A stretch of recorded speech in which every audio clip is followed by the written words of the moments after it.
This is a scam. This is not. This is hundreds of dollars. This is not. $70 for one game. 15,000 plus included. This has more subscriptions. This has no subscriptions. These have stick drift. No stick drift. This is one console only. This has many consoles. This will not fit in your pocket. This does fit in your pocket. One of these is a scam. One of these is pinned down below.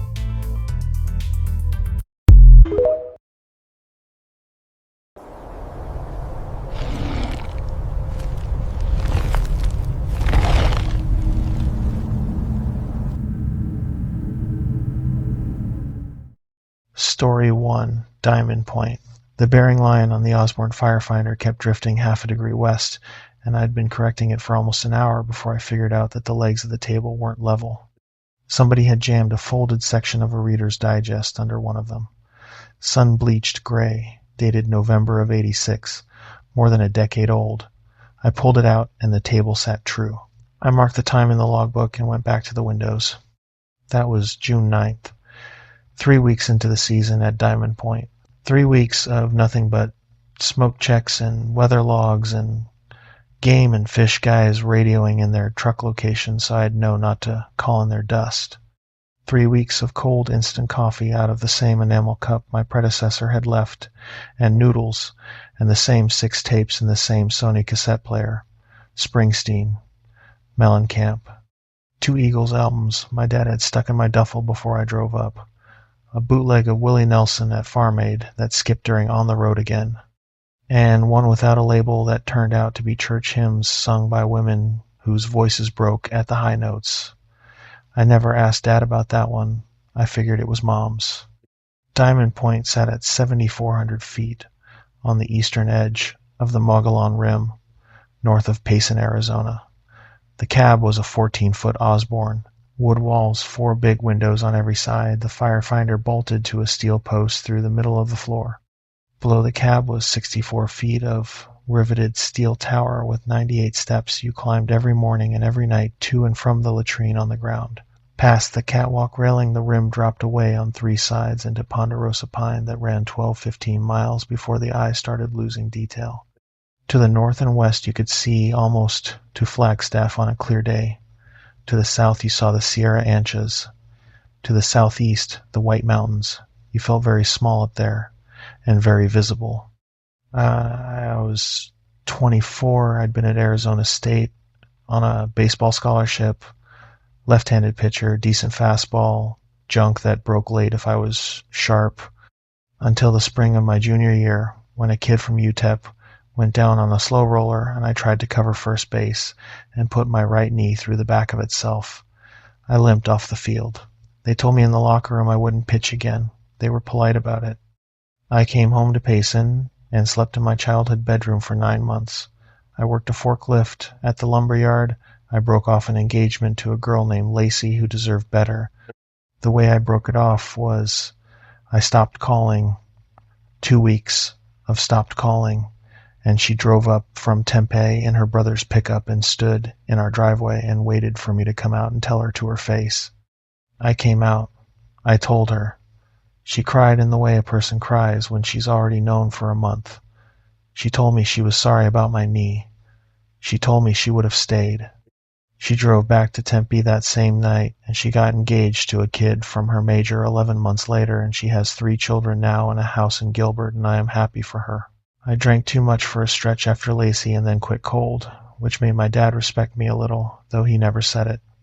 He was Vietnam. 9th Marines. The bad year. He didn't say much. Ever. But he said less after Mom died. Mom went in 1990, when I was 16. Pancreatic cancer. She was diagnosed in May and was gone in October, faster than they had told us she would go. The last week she was on a hospice bed in our living room, and she was not herself for most of it, but every now and then the morphine would let her come back for a minute, and in one of those minutes she had looked at me from the bed and said my name in the way she always had, and she had said, "I'll come back if I can, Danny. I'll try." I had thought, even at 16, that this was a thing people say to their kids when they are dying. I had thought she meant it the way people mean things they cannot mean. I had not thought about it again much for 8 years. The lookout job was Dad's idea. He knew a man at the district office in Payson. He drove me up himself in late May with my duffel and a half-pound of his deer jerky and a Marlin Model 60 single-shot rifle and .22 long for snakes, which is what people in Arizona say when they mean for everything else too. The first 3 weeks at Diamond Point were exactly what the man at the district office had said they would be. Lonely, boring, long days of looking at trees. The radio chatter was steady and almost soothing. The dispatcher in Payson, the lookouts at Promontory Butte and Moqui and General Springs, the engine crews, the helitack base, the regional fire weather forecasts at 1400 hours daily. The voices were ordinary and friendly, and they checked on me. The woman at dispatch was named Marcy. She sounded like somebody's aunt. She'd been doing it for 19 years. She asked me on day 3 how I was sleeping. I said, okay.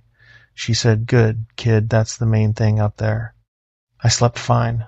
The wind on the tower made the steel sing on hot afternoons when the metal expanded, a thin high note like a finger on the rim of a wine glass, but you got used to it.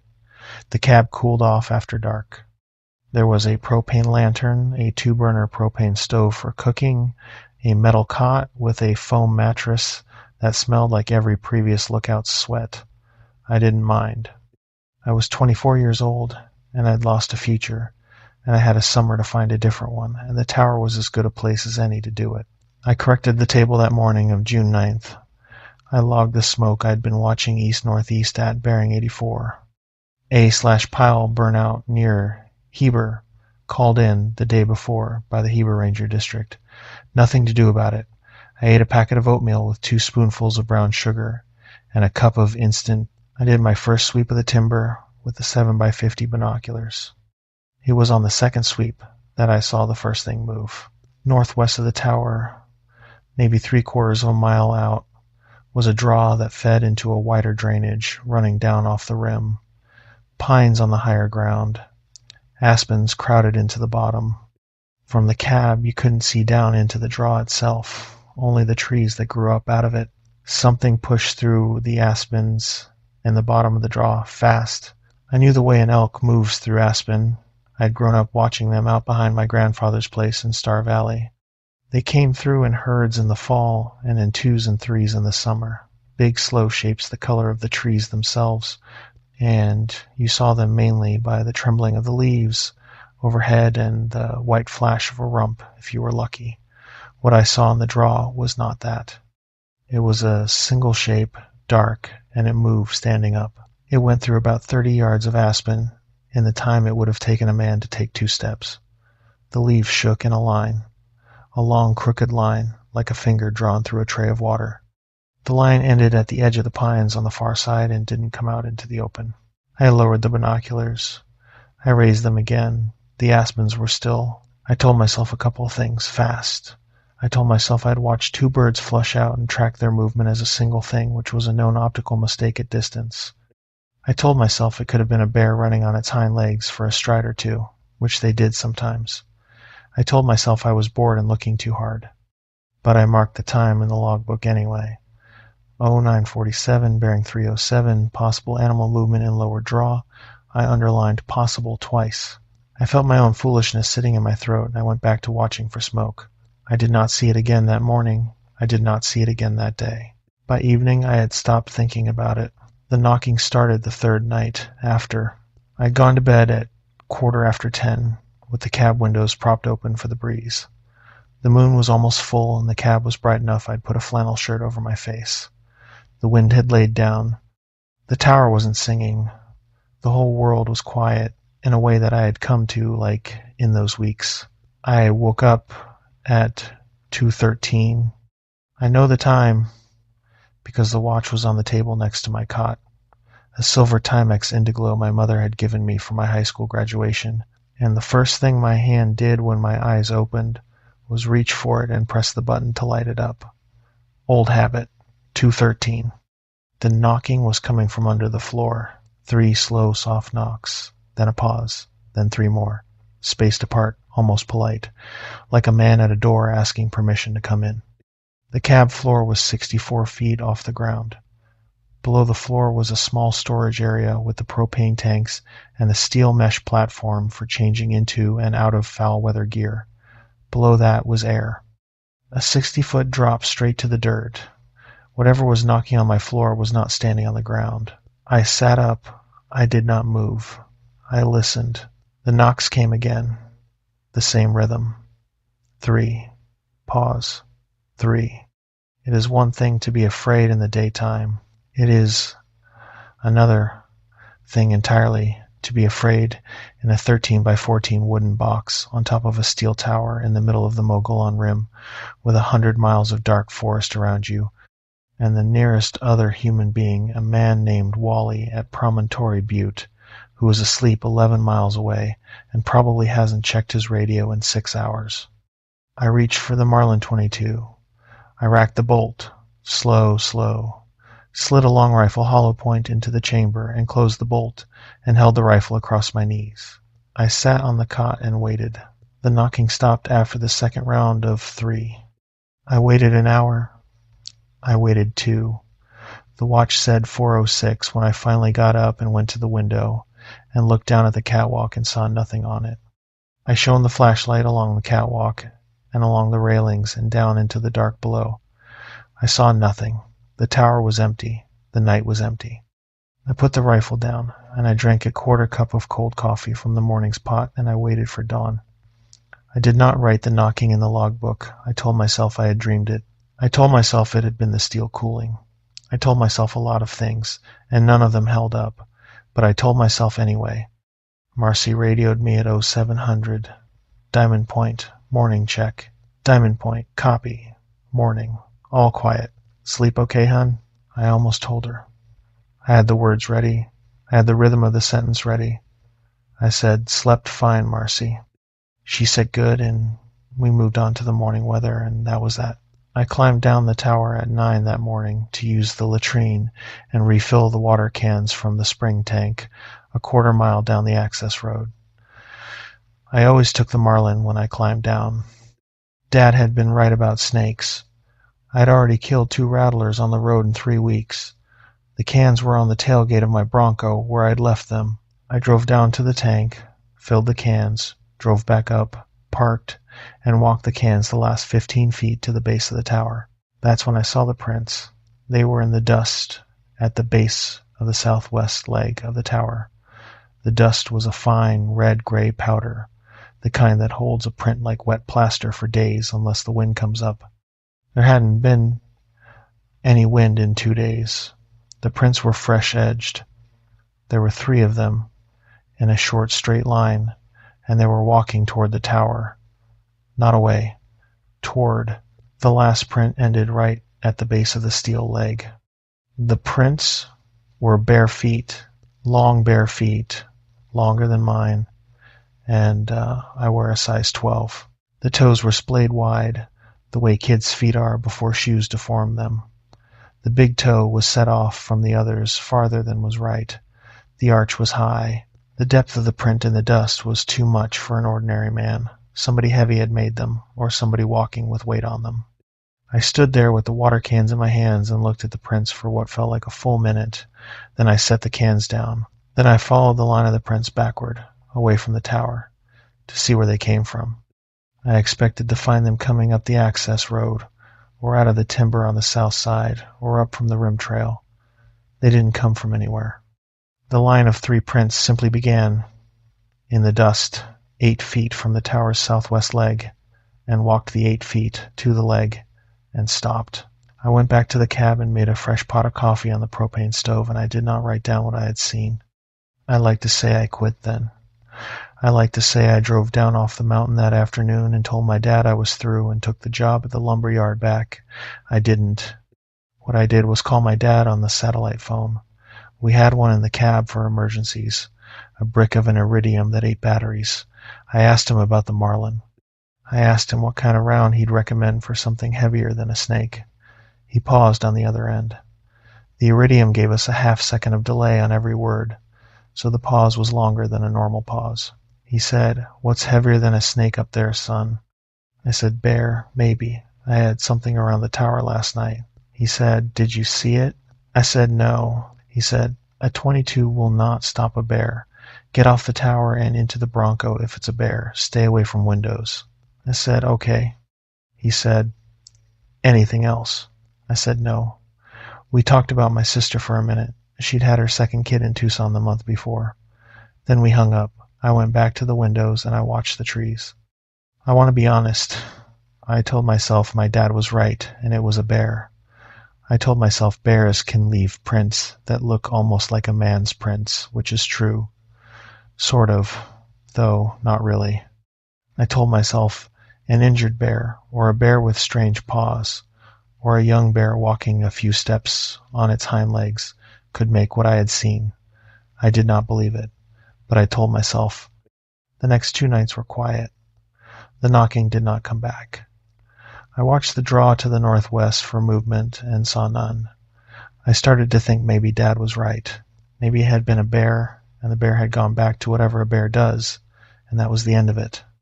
I made spaghetti out of a jar of ragu and a box of dry pasta on the propane stove, and I read a paperback Louis L'Amour, my predecessor, had left under the cot.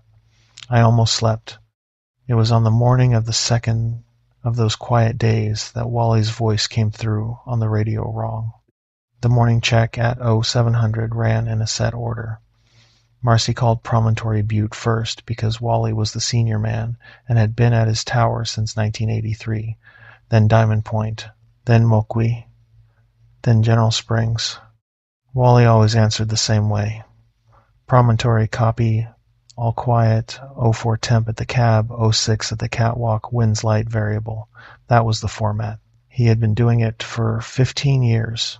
That morning Marcy called Promontory Butte, and the radio crackled, and Wally's voice said, "Marcy, Marcy, Marcy," 3 times.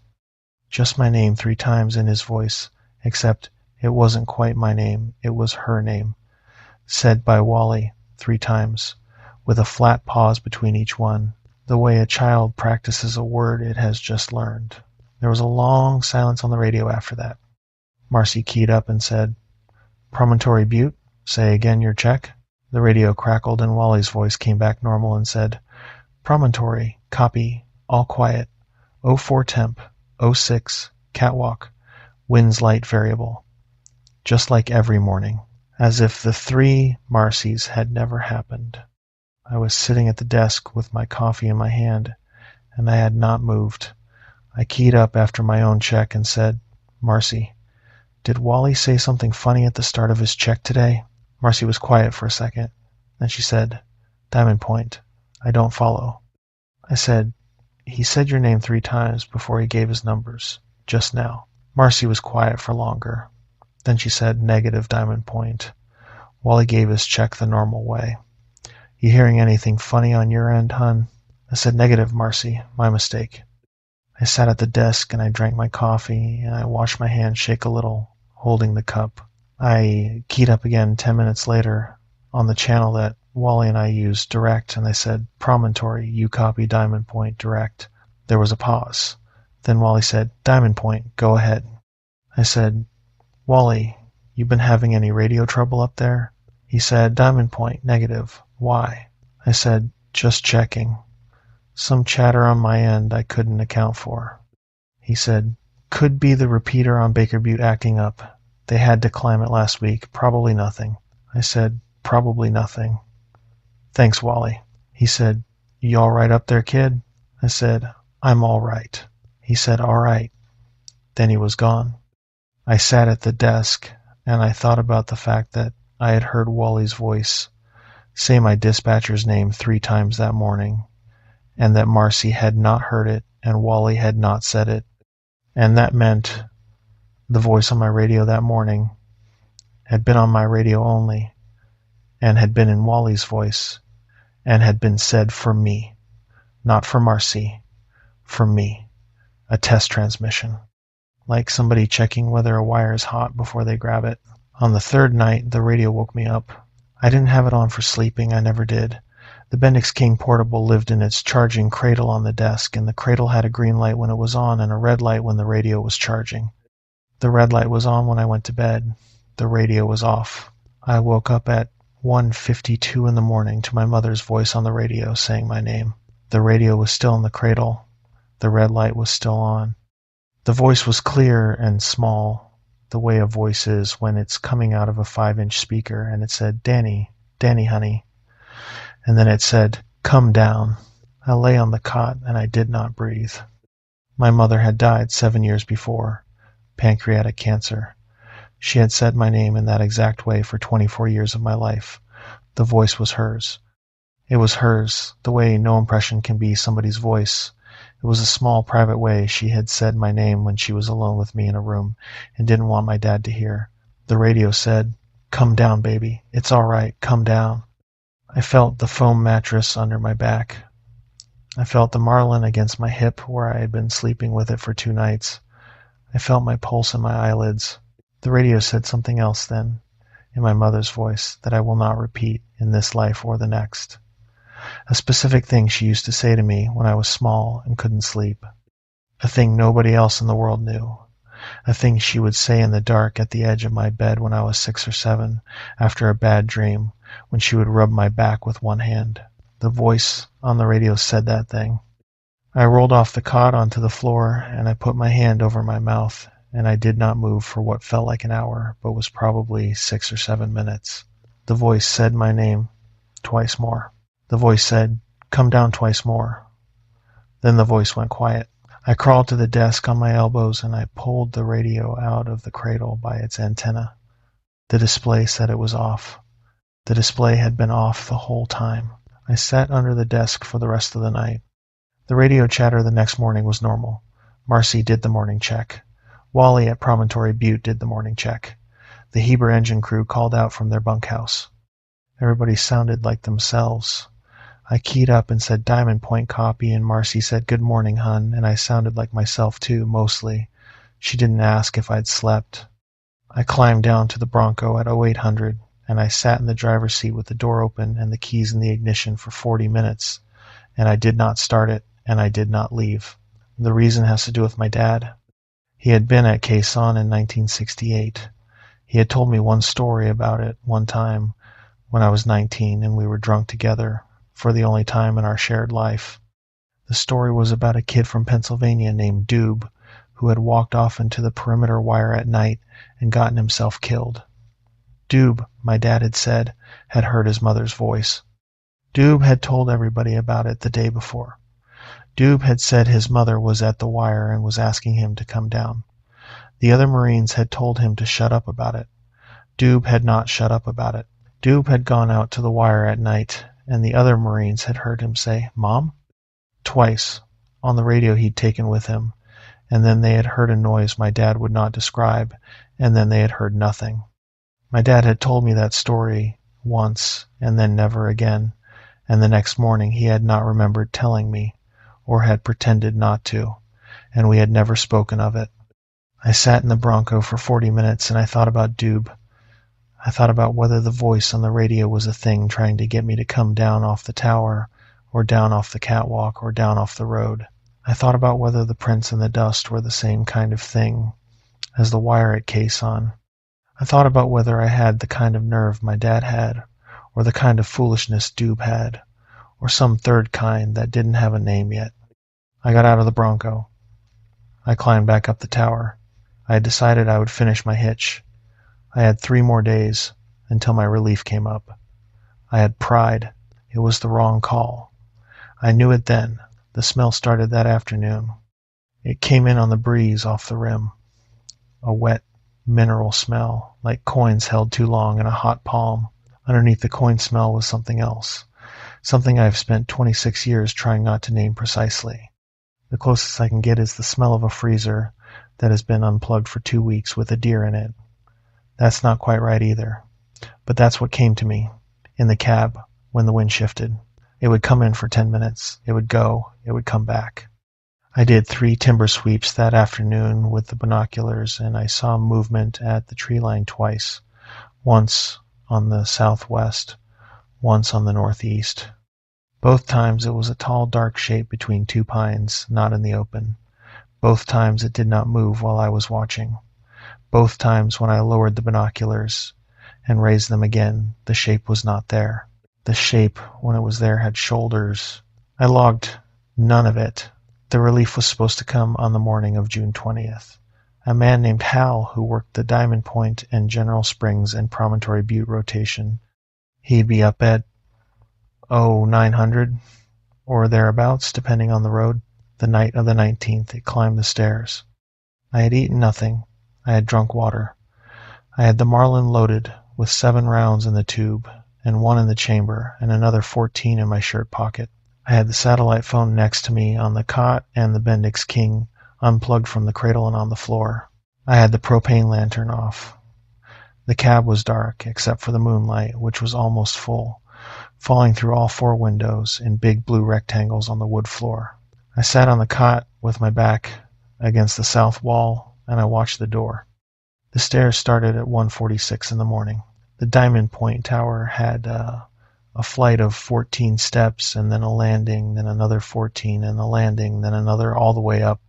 7 flights, 98 steps, plus the 5 up onto the catwalk. The steps were riveted steel grating. When a person climbed them, they rang. Not loud, a small steel ring under each foot. Step, ring, step, ring. The footsteps coming up the stairs that night did not ring. They thumped, the way bare feet thump. A long, slow, soft padding, like somebody walking on a wooden porch in big slippers, except the stairs were steel and the air was 60 feet of empty between the steps and the ground. I heard them start at the bottom landing. I heard them come up the first flight. I heard them stop at the second landing. I heard them start again. They were taking the stairs slow, patient, climbing the way a man climbs after a long shift when he doesn't want to be home yet but is going anyway. I did not move. I held the Marlin across my lap. I held my breath in 20-second cycles. I watched the door.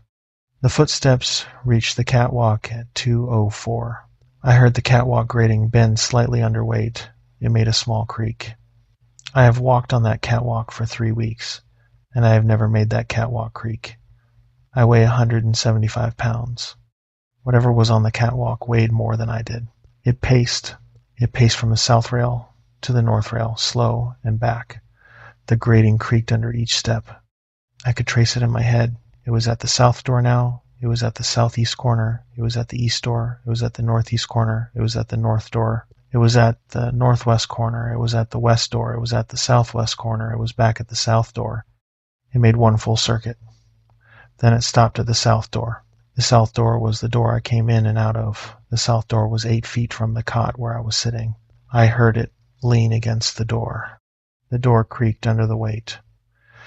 The door was hollow wood with 2 small 4-pane windows at head height, and the latch was a small hook and eye that closed from the inside.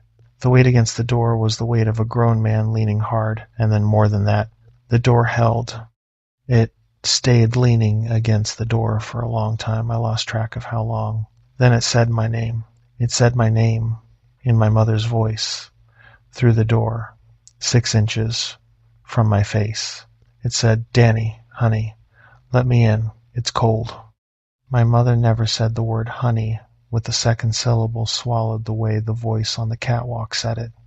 My mother said honey the way it is supposed to be said, with 2 clear syllables. The voice on the catwalk said it as though the speaker had heard the word said by my mother on a tape and was almost imitating it, but not quite, the way a parrot can almost say a word, but the consonants are wrong. I did not answer.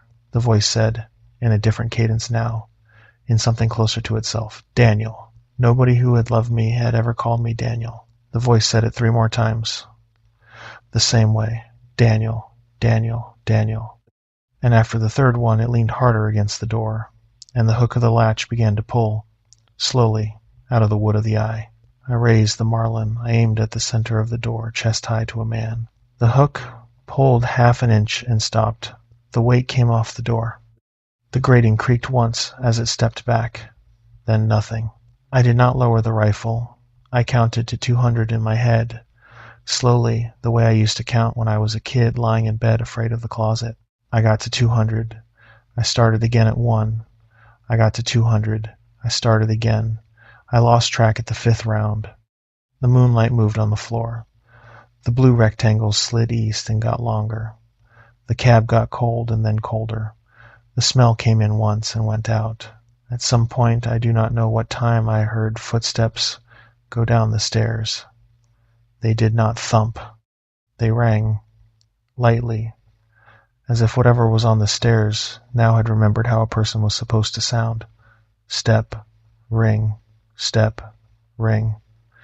They went down all 7 flights and the count was wrong.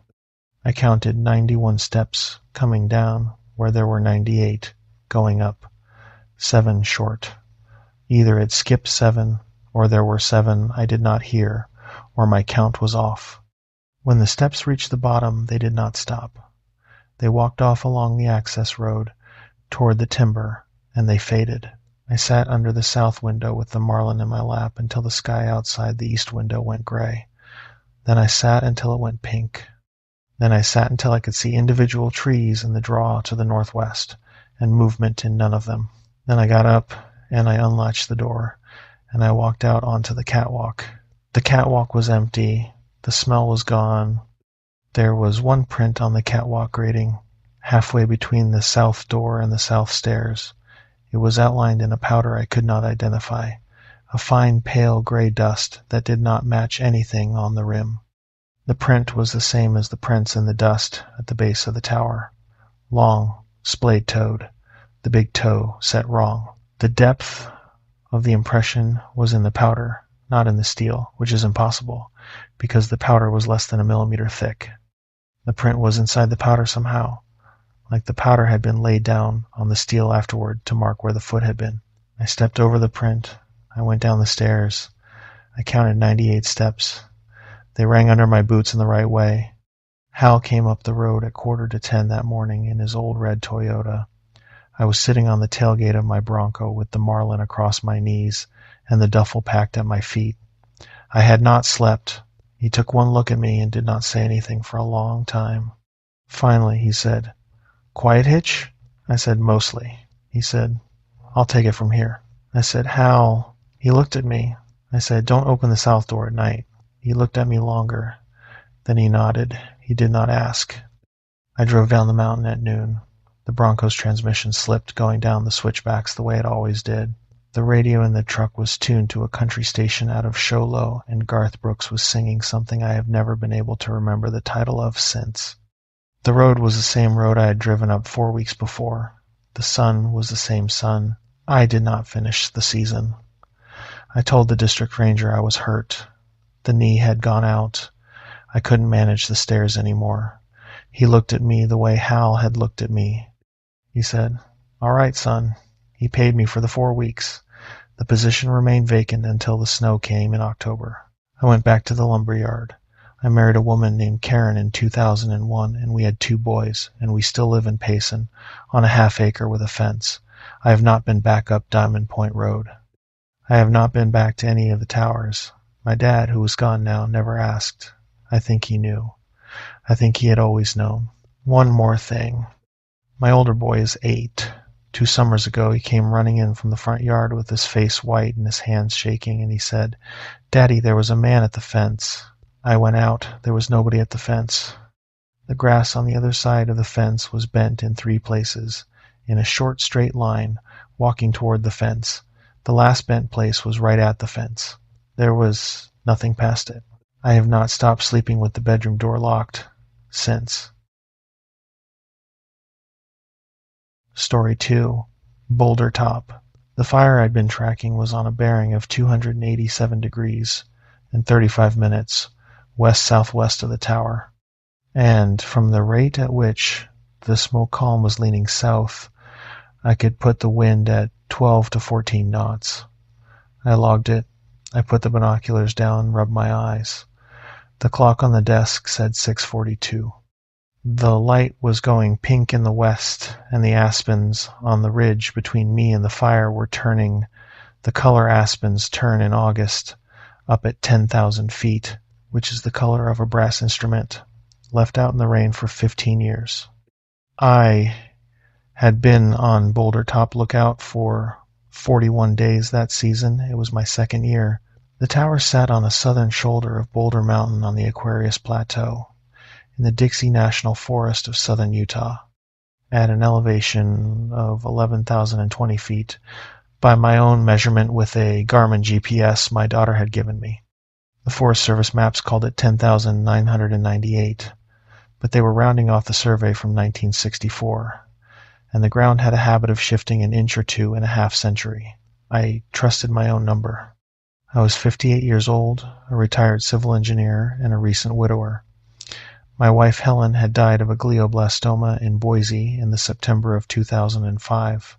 It had been 6 months from the first headache to the funeral. The cancer had taken her speech in week 11, her ability to recognize me in week 16, and her body in week 26, which is the order in which I tell people who ask, because I have learned to lay it out in steps the way I used to lay out the order of operations on a water treatment plant retrofit. Engineers think in steps. We trust the order of things.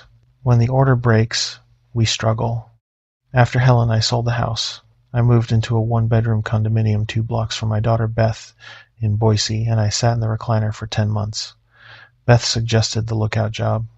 She had a friend at the Forest Service office in Cedar City whose husband was a district ranger. He needed seasonals.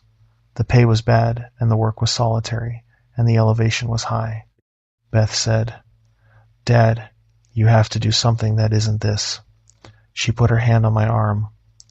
I had not been touched by another human being in 8 months at that point. I said, "All right." Helen and I had been married for 33 years. We had met in 1971 at a Halloween party in Pocatello, Idaho, when she was a senior in nursing school, and I was 2 years into my first job out of the engineering program at Idaho State. She had come dressed as a vampire, and I had come dressed as nothing, because I had not understood that the party was costumed, and she had spent the evening trying to convince me to wear her cape, which I had finally done at 1 a.m. when she had asked me a 4th time, and I had realized I was going to do whatever this woman asked. We were engaged by Christmas and married by the next summer. She was Catholic, and I was nothing in particular. So we got married in her parish in Twin Falls, and the priest gave a homily about water because he knew I worked in water. And he said that good marriages were like good plumbing in that nobody thought about them when they worked. Helen had laughed at that in the front pew, and the laugh had carried, and I had married a woman who laughed during her own wedding homily, and that had set the shape of our life together. We had had Beth in 1976, and one stillborn in 1979, a son we had named Paul, and after that no more. Helen had wanted more. Her body had not agreed. We had taken Beth, and we had built a life around her, and Helen had gone back to nursing when Beth was in middle school, and I had moved up at the firm in Boise, and we had bought the house in the Boise foothills with a view of the river, and we had lived there for 26 years until the diagnosis. Helen had been the kind of nurse who held the hands of the dying. She had said near the end of her own dying, when she could still say things, that she felt foolish for not having understood the work she had been doing all those years. She had said it had looked from the nurse's side like a small thing, and it turned out to be a large thing from the other side. She had said it was good there was somebody there. I had been there. I had held her hand. The hand had been the hand of the woman I had loved for 33 years, and at the end it had not closed on mine, and I had understood that this was because the body was already mostly gone, and I had not let go of the hand anyway, because letting go was not a thing I was going to do. The first season at Boulder Top had been the slow exhale of an old man who had not breathed out in a long time. I had not expected to recover anything. I had only expected to be somewhere else. The recovery surprised me. The thin air made me tired in a way that was different from grief tired. I slept 8 hours a night in the cab for the first time in my adult life. I cooked simple meals on the propane two-burner. I read paperbacks. I watched the weather. I made notes in graph paper engineering notebooks because I had no other notebooks, and that was what I had bought a box of in 1974 and was still working through. I drank coffee from a green Stanley thermos that had been Helen's father's and that her father had carried in Korea, and that still smelled like a man's pocket if you held it close. There were specific things that helped the first season. The Stanley thermos was one of them. The light at 6 in the morning was another. The way the cab held the previous day's warmth into the cold of the high elevation night was a third. The wind in the spruce fir on the slope below the tower was a fourth. It made a sound that Helen and I had heard together on a camping trip in the Sawtooths in 1993, and I had not heard the sound since. And now I was hearing it every evening of every week, and it reminded me of the kind of woman she had been, which was the kind of woman who would have lain on her back in the grass next to me at sunset on a mountain and pointed out individual stars as they came on and named the ones she could remember and made up names for the ones she could not. She had named one of the ones she could not on that trip, Patrick. I had asked her why. She had said because it looked like a Patrick. I had not argued. I had thought for the rest of my life that the star she had named Patrick was the most beautiful star in the visible sky. I had cried on Boulder Top in the first season, more times than I could count. I had laughed twice. I had read 17 paperbacks. I had eaten 102 cans of soup. I had logged 14 smokes and called in 3 new fires. By the end of the season, I had begun to feel, again, like a man who could be measured, like a man whose dimensions were not in the process of expanding outward toward an unbounded edge. I came home that fall and I told Beth I would do it again the next year, and she had cried with a kind of relief I had not deserved, and I had hugged her and she had said, "Dad, you came back." The cab was small, 14 by 14, the standard Forest Service Osborne plan, wood walls, 4 windows of 6 panes each, a tongue-and-groove ceiling stained yellow by the lanterns of 43 previous summers. The firefinder bolted through the middle of the floor, a cot in the southwest corner, a desk under the north window, a propane heater that the seasonal coordinator had told me not to run at night because of the elevation, a door on the south side that opened onto a 4-foot catwalk. Below the catwalk was a steel tower of 54 feet, 88 steps to the ground, anchored in poured concrete from when the Civilian Conservation Corps built it in 1937. I had a Forest Service radio. I had the Garmin. I had my own field glasses, a pair of Leica Trinovid 8x42s that Helen had bought me for my 50th birthday and that were the best gift anyone had ever given me. I had a Coleman lantern, a Petzl headlamp, and a Coleman two-burner running off a bulk propane tank. I had a Ruger Mark II pistol and .22 long rifle in a desk drawer because the previous lookout had left it with a note saying it was for coyotes, and I had not asked anybody to come take it away. My evening routine was steady. I did a full sweep at sunset and another after dark with the spotting scope if conditions warranted. I logged smokes, I logged weather, I logged anything else that caught my eye. The eye-catching things over the first season had been a herd of elk that crossed the meadow east of the tower 3 nights running in late July of '06, a black bear that walked past the base of the tower at 4 in the morning in August, and a thunderhead over the Henry Mountains in early September that produced one of the most beautiful lightning displays of my life. I had drawn the lightning in pencil on graph paper with timestamps. I still had the page. The second season started in early July of 2007. The first 6 weeks were ordinary. The fire activity was light.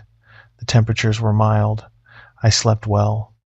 Beth came up for a weekend in mid-July, and we hiked down to Lower Bounds Reservoir and ate sandwiches, and she told me she was thinking about starting a family, and I said, good. She drove back to Boise the next morning, and I watched her truck disappear down the access road, and I cried for half an hour without knowing why. The fire on the bearing of 287 was a lightning strike from a dry storm that had come through 3 days before. It was on the south face of Bicknell Ridge in the Fish Lake National Forest, well outside my district, and the Bicknell Tower had been calling it in for 2 days. I tracked it for practice. It was burning slow in a stand of spruce fir, and was holding to a half-acre. The wind was pushing it downslope into rock. They were letting it run.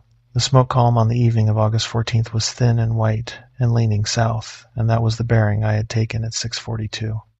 When I put the binoculars down after logging the smoke, I made a habit cup of evening coffee on the propane stove. I poured it into the green Stanley. I took it back to the desk. I sat looking out the east window at the ridge that ran from the tower toward Hell's Backbone, 2 miles distant. It was on the ridge that I first saw the shape. There is a saddle on that ridge at about the 1 3/4 mile mark from the tower, a low point between two rises, and the saddle is visible from Boulder Top in profile against the late western light. I had looked at that saddle every evening of my first season, and every evening of my second to that point. I knew every juniper and every limber pine that grew on it. I knew the order of them from north to south. I knew which one was leaning west from a long-ago snow load and which one had a dead top. There was a new thing on the saddle that evening, standing up between the third and fourth pines from the north side. I raised the Lycus. The shape was tall, taller than the pines that flanked it, which would put it at 14 feet, except I knew that was not possible at distance, and I corrected my eye for the perspective, and I put the shape at something on the order of 8 feet. 8 feet is not a human height. It is also not an elk height. An elk does not stand on 2 legs in profile. The shape was on 2 legs. It had a head, narrow, set low between hunched shoulders. It had arms that hung past the height where a man's arms would end. It was not moving. It was facing the tower. I lowered the Leikas. I rubbed my eyes. I raised them again. The shape was still on the saddle. It had not moved. I marked the time. 6:53.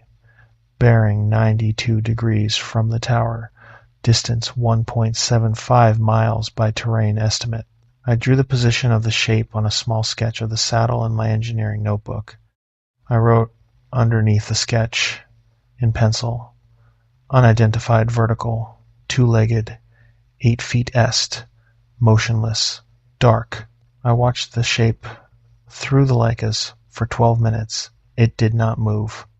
The light went red and the saddle went into shadow, and the shape stayed where it was, and the shape was a darker shape in the shadow than the shadow itself was, and then the light went out and I could no longer see it. I did not sleep well that night. I told myself I had misjudged the height. I told myself it was a dead snag I had never noticed. I told myself it was a man on a long-distance ridge hike, despite Forest Service having closed the Hell's Backbone route for reconstruction that month. I told myself things, and I put on the propane heater against the cold, and at 3 a.m. I turned the heater off because of the elevation, and at 4 a.m. I gave up on sleep, and I sat at the desk and I waited for dawn. The shape was not on the saddle in the morning. I scanned the saddle and the slopes around it carefully for 40 minutes. I saw nothing. I did my regular morning sweep. I logged the weather. I radioed the morning check. Cedar City Dispatch was a woman named Janelle. She asked me how I slept. I said, "Fine, Janelle." She said, "Good." I did not mention the saddle. I made breakfast. I read a paperback by Tony Hillerman, the one about the Navajo policeman and the priest. I did my mid-morning sweep at 10 and my noon sweep at 1200. I did everything I always did. I ate a tuna sandwich for lunch. I drank water. I checked the weather forecast on the satellite phone. I waited for evening. At 6:45, 3 minutes after the shape had first appeared the night before, I raised the Leikas to the saddle. The shape was there. It was in a different position on the saddle. It had moved north between the 5th and 6th pines from the north end. I measured by terrain and by the spacing of the pines. The shape had moved roughly 470 feet south of where it had been the night before. Wait. North. North of where it had been. I had to look twice. The shape had moved north along the saddle and also closer to the tower, by a distance I estimated at 1/3 of a mile. I sat down at the desk. I drew the new position in the engineering notebook. I wrote the new distance, 1.4 miles. The shape was facing the tower. I watched it for 20 minutes. It did not move. The light went red, the light went out, the saddle went black, the shape went black with it. I picked up the Forest Service radio. I keyed up. I said, Cedar City, Boulder Top, you got Janelle on. The radio crackled. A man's voice came back. Cedar City, evening shift. A guy named Roy I had spoken to twice. He said, Boulder Top, this is Roy and Cedar. Janelle's off shift. What you need? I said, Roy, I want to confirm the Hell's Backbone route closure. Are there any permitted hikers on Hell's Backbone Road this week, or any Forest Service personnel up there? Roy was quiet for a moment. I heard him pulling something up on a screen. Then he said, Negative, Boulder Top. Route's been closed since the 1st of August for the bridge work. No permits issued, no personnel. I said, Copy. Thanks, Roy. Roy said, Boulder Top, you got something? I said, I got nothing yet. Just checking. Roy said, Okay. Holler if you do. I sat at the desk for a long time after that. I should have gone down off that mountain the next morning. I knew, even then, with 1.5 evenings of data, that what I was looking at was outside the normal range. I had spent 31 years as an engineer measuring things that could be measured and accounting for things that could not be, and I had developed an instinct for when a problem was beginning to fall outside the model. The shape on the saddle had fallen outside the model. I felt it in my chest. The correct engineering response, when a system begins behaving outside the model, is to halt operations and conduct an investigation. I did not halt operations. The data set was too small, I told myself. I needed more measurements, I told myself. I had to know. The third night, the shape was at 1.1 miles. The fourth night, the shape was at 0.8 miles. The fifth night, the shape was at 0.5 miles. I logged each one. I drew each position. The distances formed a column down the right side of the graph paper. I checked the column. The distances were decreasing at a near constant rate of 0.3 of a mile per evening. The variance from a perfectly linear progression was less than 3%. If I had been fitting a regression line to it, the R-squared would have been higher than 97. This is the precision of something that has chosen its rate. This is not the precision of nature. On the fifth evening, at 0.5 miles, I could see the shape's face through the Leicas, almost. I say almost because the face would not stay still in the focus. The Leicas are good binoculars. They are precision ground glass, and they hold focus to the limit of optical physics. They will give you the eyelash of a deer at 400 yards. They will not give you the face of whatever was on the saddle at 0.5 miles. The face moved in the focus. Not the face moving in space, the focus itself moved, as if the face were not fully present at one distance, as if it were stretched between two distances. The face had eyes.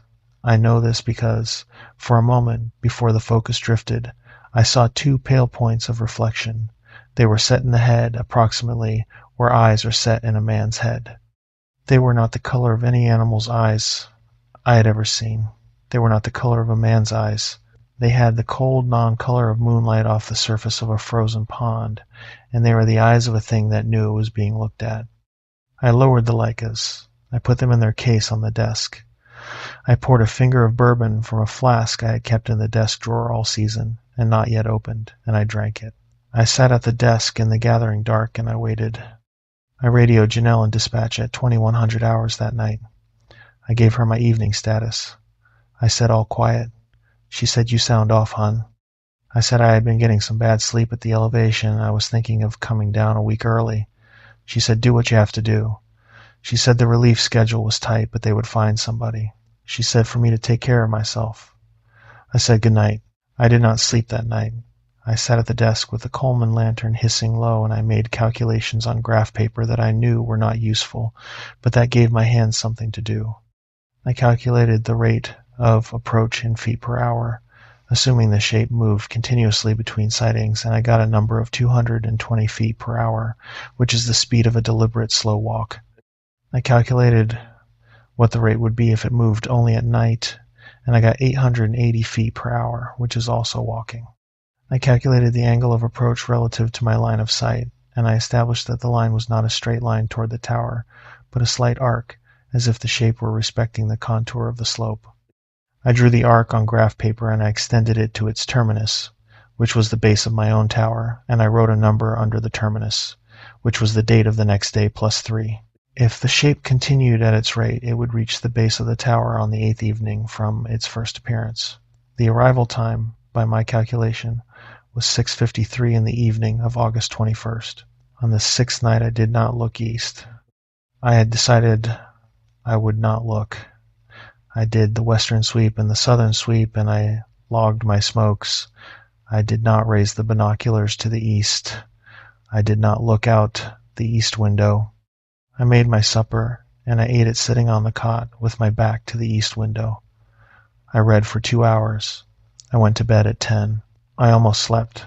At 1:15 in the morning I heard a sound on the catwalk. It was a single soft sound, like a coat brushing against a wood rail. It came once. It did not come again. I lay on the cot with my eyes open. I did not turn on the lantern. I did not get up. I listened. The catwalk was quiet for a long time. Then there was another sound, but lower and from a different direction, and I realized after a few seconds that it was coming from below the catwalk, from the stairs. From a few flights down, it sounded like somebody breathing. Slow breaths. Long, deep, ordinary breaths. The breaths of a man at rest. The sound carried up the steel tower the way sound carries through old plumbing, soft, intimate, wrong. The breathing went on at a pace of about 10 breaths per minute, which is the resting respiratory rate of a healthy adult male. I lay on the cot and I counted them, because counting them was a thing I could do, and after 20 minutes I had counted 203 breaths, and they had not changed. The breather was not exerting. The breather was waiting. At 2:04 I heard the breather move. I heard the soft brush of clothing against the steel railing of one of the stair landings, and then a pause, and then the brush again, one flight closer. The breathing continued. I heard the brush again. Another flight closer. The breather was climbing the stairs in a way that did not require feet. The brush of fabric on steel was the only mechanical sound. There were no footfalls. The breathing did not change. I sat up on the cot. I picked up the Ruger Mark II from the desk drawer. I sat with it across my knees. I do not believe a .22 long rifle has ever stopped a determined large animal in the history of small arms records, but the Ruger had 10 rounds in a magazine and another magazine in my pocket, and the holding of the pistol gave my hands something to do. The brush of fabric on steel came again. The breather was at the second landing from the top, 2 flights from my catwalk. I did not move. The breather paused there. The breathing continued. The brushing did not. For 38 minutes the breather did not climb any further. I counted the breaths. I counted 376. The breaths did not change. Then, somewhere on the slope, to the east of the tower, far away, a coyote yipped. Just one yip. A short, clean sound carrying across the meadow at the base of the tower from at least a half-mile off. The breathing on the stairs stopped. I waited. The breathing did not start again. I heard, very faintly, the brush of fabric against steel, once, twice, 3 times descending now, not ascending, and going away. At some point I slept. When I woke at 5:30 the breathing was gone, and the world outside the windows was the ordinary blue-gray of pre-dawn, and the tower felt empty. I climbed down to the latrine at 6. I scanned the dust at the base of the tower. I saw no prints. I scanned the access road. I saw no tracks. I scanned the spring tank, 50 yards down the road. There was no disturbance. But on the catwalk, when I climbed back up, I found a thing on the railing. It was a strap. A thin leather strap, cracked with age, about 30 inches long. It had been laid across the railing, the way a man lays a tool down when he is going to come back for it. The leather was dark with old oil. It had 2 metal grommets at one end and a snap hook at the other, and the snap hook was tarnished green-black, and the leather smelled. It smelled the way a freezer that has lost power for 2 weeks smells, with one specific difference, which is that it had also been burned. I knew what the strap was. It was a binocular neck strap, an old one, the kind they put on field glasses in the 1940s. I took the strap into the cab. I held it under the desk lamp. I turned it over. There was lettering punched into the leather near one of the grommets. The lettering was so old it was almost gone. I held the strap to the light at an angle and read what I could. It said, in faint capitals, U.S. Army, and below that, Bosch and Lomb, and below that, faded almost to nothing, a serial number I could not make out. I put the strap on the desk. I went to the east window. I looked at the saddle. The shape was on the saddle in broad daylight. It was at 0.3 miles. The pines around it were the right size for the distance now, and the shape was a clear man shape against the morning blue, except a man shape 8 feet tall, and the head was tilted to one side at an angle. I have not been able to get out of my dreams, and it was holding something to its face, a cylindrical object, dark, pressed to its eyes. It was watching me through binoculars. I stepped back from the window. I closed the curtain I had not closed in 2 seasons. I went to the desk. I sat down. I put my hands flat on the desk. They were shaking. I had not seen them shake since the day I had signed the paperwork for hospice for Helen, and now they were shaking again, and I waited until they stopped, which took about 4 minutes. Then I picked up the satellite phone. I dialed Beth. She picked up on the 3rd ring. She was at work. She was an accountant for a home builder in Boise. The line was clear because the satellite phone was clear, and her voice came through the receiver the way her voice always did, which is the voice of a 31-year-old woman who has been to the dentist twice in the last 6 months and is annoyed about it. She said, "Dad, everything okay?" I said, "Bethy, hi. I just wanted to hear your voice." She was quiet for a second. Then she said, "Dad, are you all right?" I said, "I'm fine. I'm coming home early. I wanted to let you know." She said, "Coming home when?" I said, "Today. I'm driving down this morning. I'll be in Boise by tonight if the roads are clear."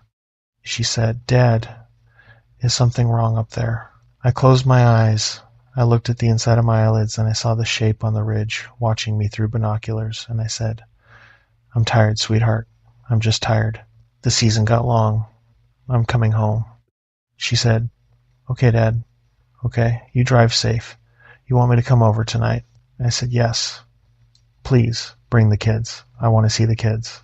She said, "I'll bring the kids." I said, "I love you, Bethy."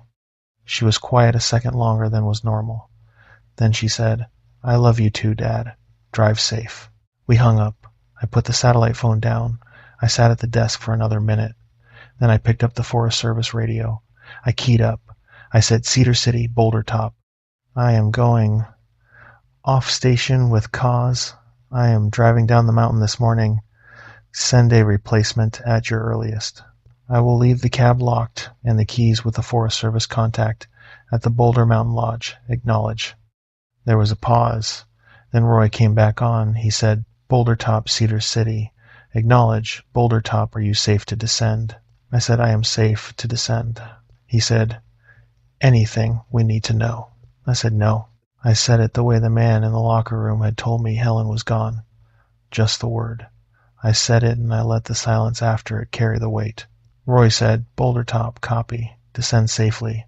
We'll have somebody up there by tomorrow." I packed in 20 minutes. I packed everything. I did not leave the Ruger. I did not leave the Stanley. I did not leave the engineering notebooks. I left the curtain closed on the east window. I left the propane bottle valved off. I left the binocular strap on the desk because I would not touch it again, and I left a note that said, in pencil, on desk, "Do not handle." I climbed down the 88 steps to the truck. I did not look up. I did not look east. I drove down the access road at a speed that was not safe for the grade, and I came off the mountain by 10:30 in the morning. And I drove straight to the lodge and gave the keys to the woman behind the desk, and I did not stop driving until I was in Boise at midnight that night. I sold the cabin near Escalante in October of that year. I moved into the basement of Beth's house in Boise for the winter, and then I bought a small condominium 2 blocks away in the spring. I did not return to Utah. I did not return to the Forest Service. The seasonal coordinator called me twice. I told him I had retired. He understood, in the way men in that work understand, without needing it explained. I did not tell Beth what had happened on the tower. I did not tell anybody. I considered, more than once, telling my parish priest, an old man from the Philippines named Father Cordero, who would have listened without judgment, but I did not. The reason I did not has to do with what I have come to understand about the thing on the ridge. I have come to understand that there are some things that grow stronger by being spoken of. There are some things that feed on the speaking. I do not know whether this is true of what I saw, but I have learned to act as if it might be true. Engineers are pragmatic. We use the most conservative assumption that the situation requires. The condominium is on the 3rd floor of a 6th-floor building. The windows look east toward the foothills of the Boise National Forest. I do not look out the east windows after dark. The grandchildren do not understand why Grandpa keeps the east curtains drawn. They have stopped asking. They are 7 and 9 now. The older one, Cole, has begun to ask me questions about the lookout summers, which Beth must have mentioned in passing, and I have given him the answers a grandfather gives to a curious 9-year-old. I tell him about the elk. I tell him about the bear. I tell him about the lightning over the Henry Mountains in '06. I do not tell him about the saddle. I have the engineering notebooks in a banker's box in my closet. I look at the column of distances once a year in August around the anniversary of what happened. The distances go 1.75, 1.4, 1.1, 0.8, 0.5, 0.3. The variance from linear is 2.8% over 6 measurements. Whatever was moving toward me had chosen its rate. It had been giving me a count. Beth's children, my grandchildren, have a pair of plastic toy binoculars in the toy box at her house. They are red and yellow. They magnify nothing. They are a child's pretend. I have asked the children, in a voice I make as casual as I can, not to point them at me. They do not understand why Grandpa cares about a child's toy. They are 7 and 9. They do not need to understand. They have stopped pointing them at me because their mother told them to. But I came home from Beth's last Easter to find one of the toy binoculars on my couch, sitting on the cushion, lens end facing the chair where I always sit. Beth says she does not know how they got there. The kids had not been to my condominium in 2 weeks. The doors had been locked. I threw the binoculars in the dumpster behind the building. I went back to my apartment. I sat in the chair, and I closed my eyes, and I listened. I have been listening off and on ever since. There has not been any breathing yet. But the door from the hallway is hollow, and the hinges are old, and on quiet nights in August, when the light off the western mountains goes that particular shade of red, I find myself sitting very still in the chair, and I find myself counting. The engineer's habit, the most useless one of all, counting something that will not slow down for the count. Story 3, Hillsborough Peak. My ex-wife had taken Casey to a Brad Paisley concert in Albuquerque the Saturday I drove up to the tower, and the last thing my daughter had said to me before getting out of my truck at her mother's house was, "I hope your mountain falls down," which she had not meant, but which I had not been able to stop thinking about, and which I was still thinking about 3 weeks later when the radio on the desk picked up the first voice on the dead channel. Hillsborough Peak Lookout sits at 10,011 feet on the north end of the Black Range in the Gila National Forest of southwestern New Mexico. The peak is the high point of the range. The cab is a 14 by 14 air motor over a 30-foot steel tower, anchored in concrete the Civilian Conservation Corps poured in 1936. To the west you look down into the west fork of the Gila River. To the east you see the Caballo Mountains, and beyond them, on a clear day, the Tularosa Basin and the white edge of the gypsum dunes at White Sands. To the south you see the Cook's Range. To the north you see the Black Range running away into ridges, so blue with distance they look like nothing more than thoughts the eye is having. I was 44 years old. I had been a junior high social studies teacher in the Albuquerque public schools for 19 years. I had taught American history and world geography to 13-year-olds at Hayes Middle School in the South Valley, and I had been good at it for the first 16 years and tired the last 3. My wife Marta had filed for divorce in November of 2013. She had cited irreconcilable differences, which was not wrong, and she had been more right about the not rightness than I had wanted to admit, and we had finalized the divorce in March of 14. The irreconcilable difference, to be specific about it, was that I had retreated. After 15 years of marriage, I had grown quiet in a way Marta could not tolerate. I had stopped telling her about my day. I had stopped touching her in the kitchen when I walked past. I had stopped, in some interior way I could not explain even to myself, doing the small work that a marriage is.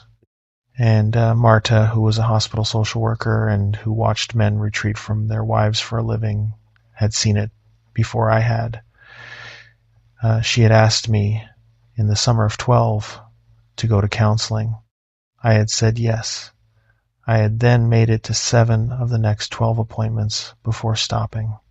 She had asked me in the summer of 13 to try again. I had not gone. In November, she had filed. I had not been surprised. I had been ashamed, and I had been relieved, and I had been heartbroken, and all 3 of these things had been true at the same time and in the same proportions, and I do not think I will ever be able to explain to myself how a man can feel all 3 about the end of his own marriage. I had moved out in December. I had rented a 1-bedroom apartment off Lomas Boulevard near Carlisle in a complex called Vista del Sol, which had a view of nothing. I had lived there for 6 months. I had eaten frozen burritos. I had watched a great deal of television.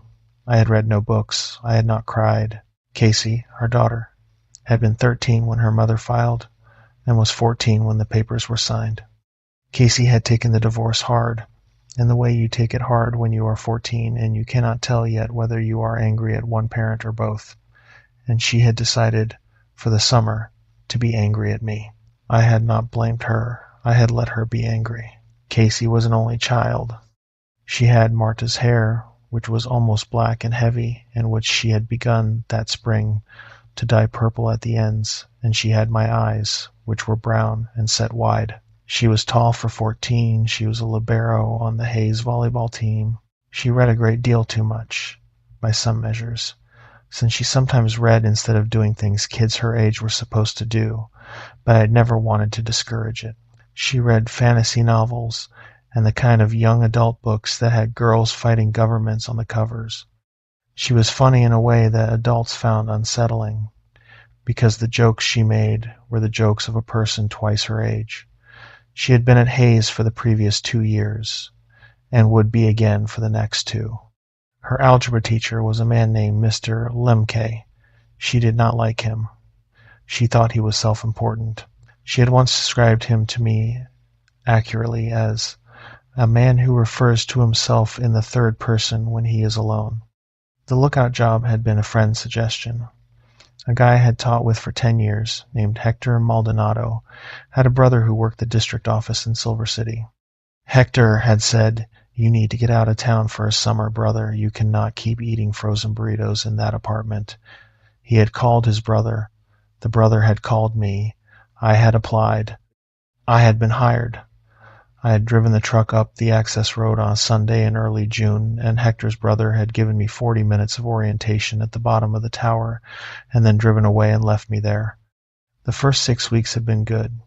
I had read 15 paperbacks.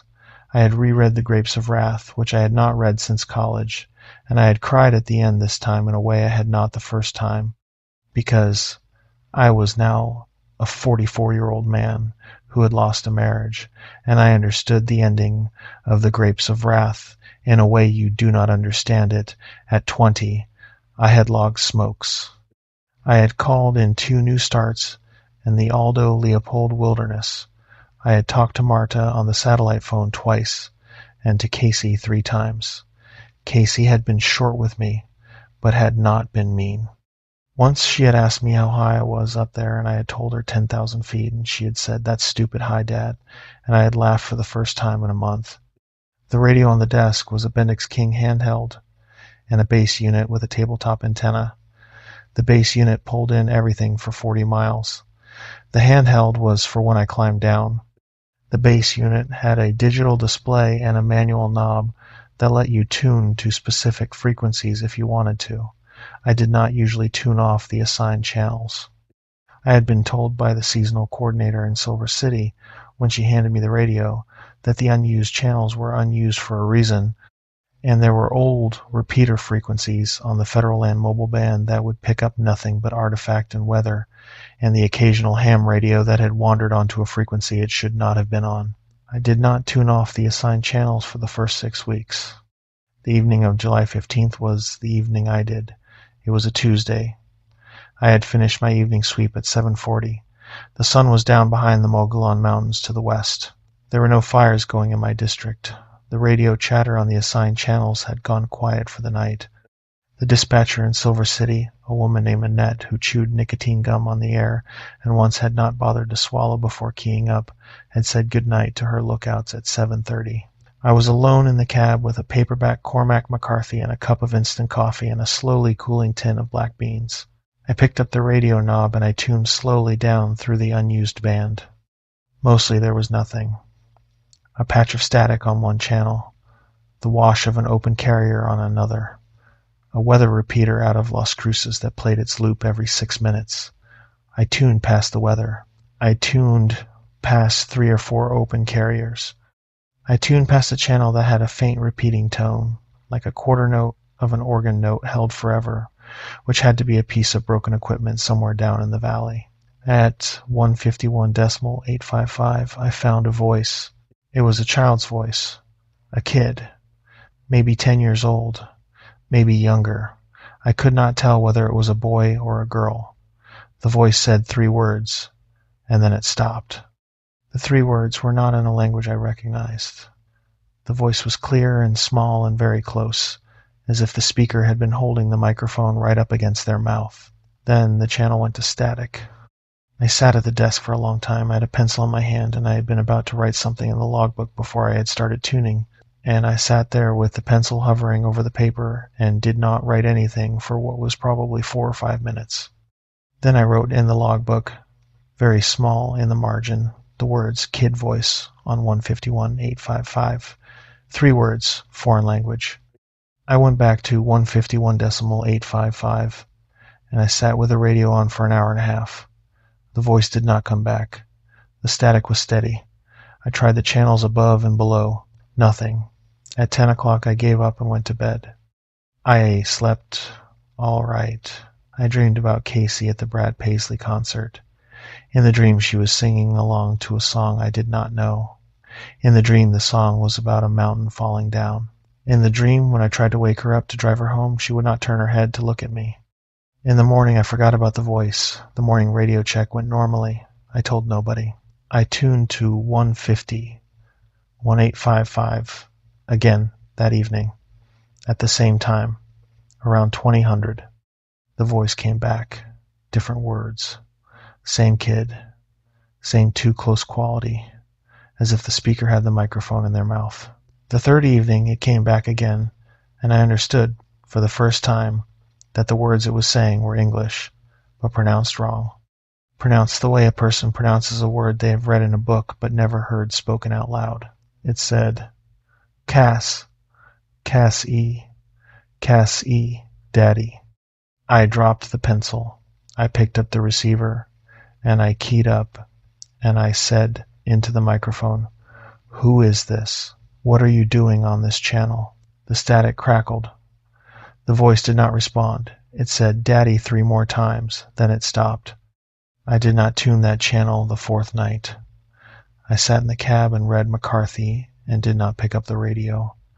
I went to bed at 9:30. I dreamed about Casey again. In the dream, we were in the kitchen of the North Valley house, and she was small, maybe 6, and I was cutting peaches for her in a yellow bowl, and she was watching my hands the way she had watched my hands when she was small. In the dream, I cut my finger on the paring knife, and Casey laughed, which was wrong, because Casey had cried the one time I had cut my finger in real life, in front of her, at age 6. Dream Casey laughed. I woke up at 3 in the morning and the radio was on. I had not left it on. The radio was tuned to 151.855. The display was lit. The volume was set higher than I ever set it. The static was steady. I lay on the cot in the dark and I watched the green digits of the display, and I did not move. After about 6 minutes, the voice came on. It said, "Daddy, wake up." I sat up. I crossed the cab to the radio. I switched it off at the volume knob. I unplugged the bass unit from the wall. I sat in the chair at the desk in the dark. The voice came back through the unplugged radio. It said, "Daddy, wake up.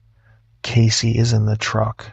The next thing was that I went over to the wall outlet and I looked at it, and the radio was unplugged and the cord was lying coiled on the floor. And the base unit had no other power source because the backup battery had been removed for service 2 weeks before, which I knew because I had taken it down to the district office in Silver City myself in June. The voice came on again. "Daddy, the road is dark. Open the gate." I picked up the base unit and I carried it to the south door of the cab and I unlatched the door and I threw the base unit off the catwalk. It fell 54 feet and hit the rocks at the base of the tower with a hollow metal sound that should have been louder than it was. I closed the door. I latched it. I sat in the chair. The handheld Bendix King clipped to my belt said, "Daddy, that was rude."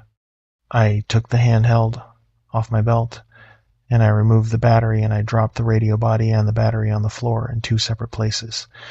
The radio body said nothing. The dismounted battery said, in Casey's voice, smaller because there was no speaker, the words, "Daddy, I am cold." I picked up the battery in a dish towel. I put it in a coffee can. I put the coffee can in the bottom drawer of the desk. I closed the drawer. The coffee can was silent. Then the coffee can said, faintly, "Daddy." I sat down on the cot. The next part of the night I do not remember well. I do not remember what time the voice went quiet. I do not remember whether I slept at any point. I remember that at some point near dawn I noticed the smell, which was a smell I had not noticed before, but which had probably been there longer than I had registered it. The smell was a wet mineral smell, like coins held too long in a hot palm, with something underneath that I have not been able to name in 11 years of trying. By morning, the coffee can was silent. I did not open it. I have not opened it. It sits in a box in the back corner of my garage, under a stack of camping gear I do not use anymore. I have not moved the box in 11 years. The morning radio check went normally on the assigned channels. The handheld I had taken apart and reassembled, and which now sat on the desk, did its check on the right frequency, and Annette in Silver City did not notice anything wrong. I did not mention the night before. I made coffee on the propane stove, and I drank it, and I waited for the next evening, because I had decided somewhere in the small hours that I was going to see this through. I was an idiot to decide that. I knew it then. I have known it since. The 5th evening, at 2000, the voice came back, on the unassigned frequency. I had not tuned to it. The radio had tuned itself, the way it had the night before. The display read 151.855 in green, in the dim of the cab. I sat at the desk. My hands were on the desk. The microphone was in my right hand, and the cord was looped around my left, and I had not been aware of looping it. The cup of coffee in front of me was cold. The light in the cab was the dim red gold of an electric lantern on a low setting against the new dark outside. I picked up the satellite phone, and I called Marta at 2035.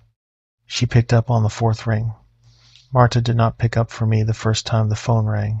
She had not done that, even when we were married. She had let me wait the 4 rings. It had been her way of telling me she was not at my beck and call. After 15 years of marriage, I had not stopped noticing the 4 rings, and I did not stop noticing them when she picked up that evening. She said, "Mike." I said, "Marta, sorry to call late.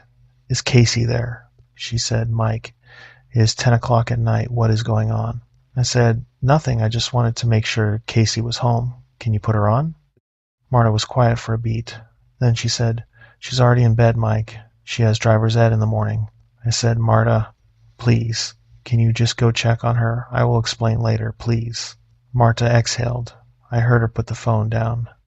I heard her walk on the wood floor of the hall, in the house we had bought together in 2001, on a corner lot in the North Valley, where I had not lived since the previous October. I heard the soft creak of Casey's door. I heard Marta come back to the phone. She said, "She's asleep, Mike. She's fine. What is going on?" I said, "Nothing. Thank you. I'll explain later. I love you both." She said, "Mike, you are scaring me." I said, I'm sorry. Don't be scared. She's fine. I'm fine. I'll call tomorrow." I hung up. I sat in the chair at the desk. The radio was still tuned to 150, 1855. The static was steady. I reached for the knob, and I turned it half a degree off the frequency, and the static thinned, and then I turned it back to the frequency, and the static thickened. I did this 6 or 7 times. I do not know why. The fingers were not asking my brain for permission. The fingers were just doing it. At 21:15, the voice came back. It said, "Daddy, it's Casey. I'm in the truck. I'm coming up. Mom said it was okay." The voice was my daughter's voice. It was not a kid's voice anymore. It was a 14-year-old girl's voice, and it was Casey's, with the specific Albuquerque drawl she had on the word truck, because she had spent a year in 4th grade with a teacher from Roswell who had said truck in a particular way, and Casey had picked it up and never quite shaken it. The voice was hers. It was hers the way no impression can be somebody's voice. The voice was hers. The voice was not hers. Both things were true. I held the microphone. I did not key up. The voice said, "Daddy, open the gate at the bottom. The chain is too tight for me." There was no gate at the bottom of the access road. There was a Forest Service barricade, which I had unlocked when I drove up, and which I had not relocked because nobody else was driving up the road, and the seasonal coordinator had told me not to bother with the chain unless I was leaving the mountain. The voice said, "Daddy, please." I keyed up. I said, "Whoever you are, stop." The voice was silent for 14 seconds. I counted them.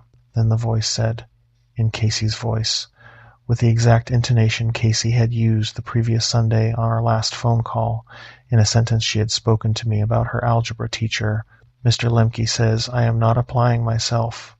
She had said this to me on the phone the previous Sunday. Marta had not been present. Casey had said it to me, just to me, and then we had laughed about Mr. Lemke, who I had once met at a school open house and had thought was a kind of pompous, and we had laughed about it together, my daughter and me, for the first time in months. Nobody else had been on the line. Nobody else had been in either house at the time. The voice on the radio knew. I did not sleep that night. I did not even attempt to sleep. I sat in the chair at the desk with the lantern on at the highest setting, and the radio on, and the satellite phone on the desk beside me, and I waited for dawn. The voice came back twice more that night. At 23:40, it said, "Daddy, I am cold." At 3:06, it said, "Daddy, there are people here. I do not know them. Please come down." I did not key up after the first response. I sat, I listened, I did not move. I had the mag light I kept on the desk in my right hand the entire night, and I do not know what I had thought I was going to do with a mag light. At some point, I noticed I had been gripping it tightly enough to make my knuckles white.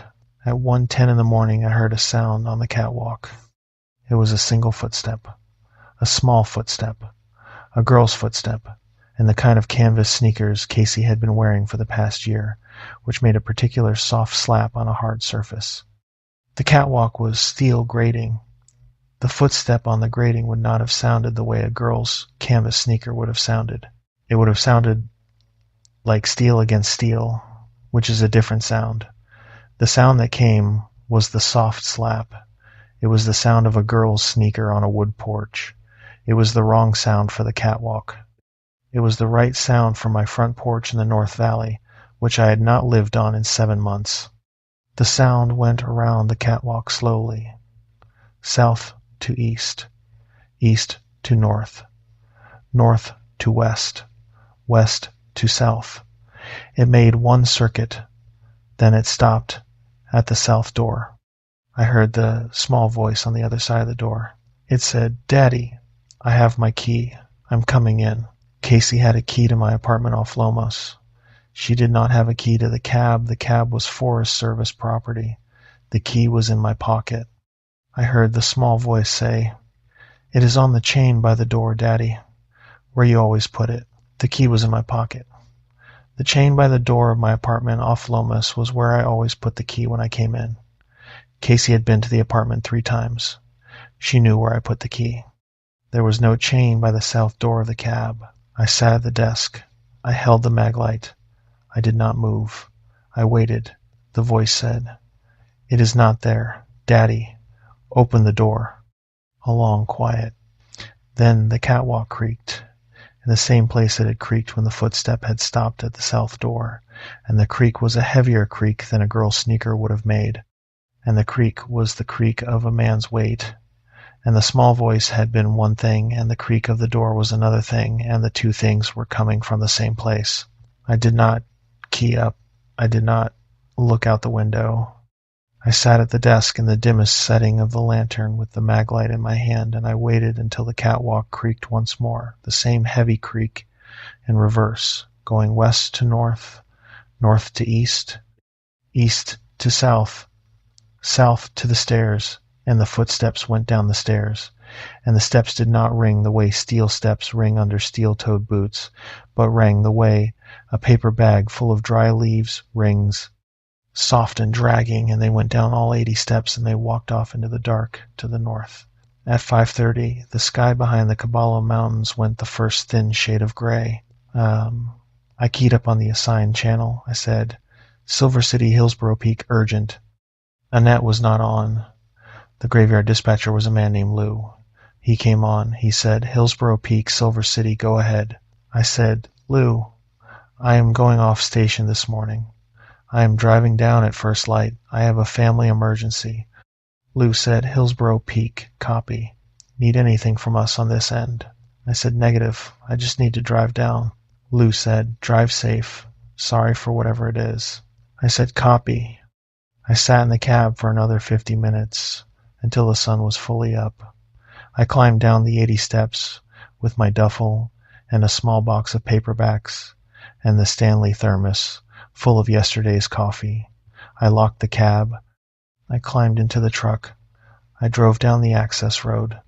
I did not look at the barricade as I drove past it. I drove the dirt and then the gravel and then the pavement, and I drove from the high country down into the desert at Hillsborough, and I drove east on Highway 152 and then north on 25, and I did not stop except for gas, and I drove the 360 miles to Albuquerque in 5 hours and 42 minutes. And I drove to Marta's house, and I parked, and I rang the bell. Casey opened the door. Casey was in a Hayes Middle School volleyball t-shirt and pajama pants, and was eating a Pop-Tart, and she said, "Dad," with the inflection she had used since she was 8, which is the inflection of a kid who is genuinely confused about why her father is standing on the front porch. I hugged her. I hugged my daughter on Marta's front porch in the North Valley for I do not know how long. Casey was confused, and then she was uncomfortable, and then she let me hug her. After a long minute, she said, into my shoulder, "Dad, are you okay? Why are you here?" I let her go. I held her shoulders. I looked at her face. I said, "I missed you, baby. I missed you so much I had to come down." Marta came to the door behind her. Marta was in a robe and was holding a coffee cup. She looked at me, and she looked at Casey, and she looked at me, and she said, "Mike." I said, "Marta, I am sorry. I am sorry I called last night. I quit the lookout. I am back." She said, "Come inside. Have some coffee." I went inside. Marta made me coffee. We sat in the kitchen. Casey went and put on real clothes and came back and sat with us. I told them I had quit the job because I had missed them. I did not tell them about the radio. I have not told them in the 11 years since. I do not intend to. I went back to Hayes Middle School in August. I taught American history and world geography to 13-year-olds for the next 11 years. I retired this past June. Marta and I did not get back together. We did not need to. We figured out, slowly, in the years after that morning, how to be parents of the same daughter together without being married. Casey is 25 now. She is a paralegal in Santa Fe. She is engaged to a kind man who fixes mid-century furniture. I am going to walk her down the aisle next spring. Marta will be there too. We are friends in the way you are friends with a woman with whom you share a child and a 15-year marriage, and the slow recognition that the two of you were always going to be better as parents than spouses. The years between 14 and now were not all good. The first year after the tower was rough. I had nightmares. I startled at any small electronic chirp. I bought a new cell phone because the ringer on my old one had begun to sound in my ear like the static on a Bendix King portable, and I had begun to dread the sound of my own phone. I did not tell anybody. I went to a therapist in the spring of 2015, a kind woman named Dr. Aragon in Nob Hill, and I told her I had stress from the divorce. I did not tell her about the radio. She helped me anyway. She helped me with the divorce. She helped me with the silence I had let grow between me and Casey.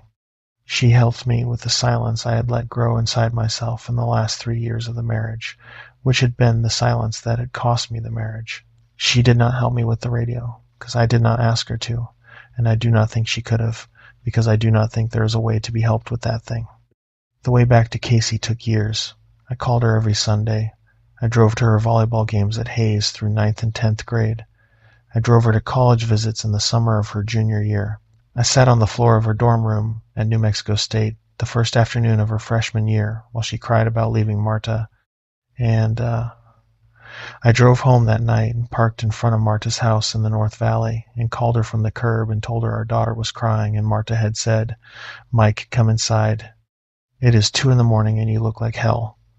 And I had gone in and I had slept on the couch in the living room of the house I had moved out of 7 years before.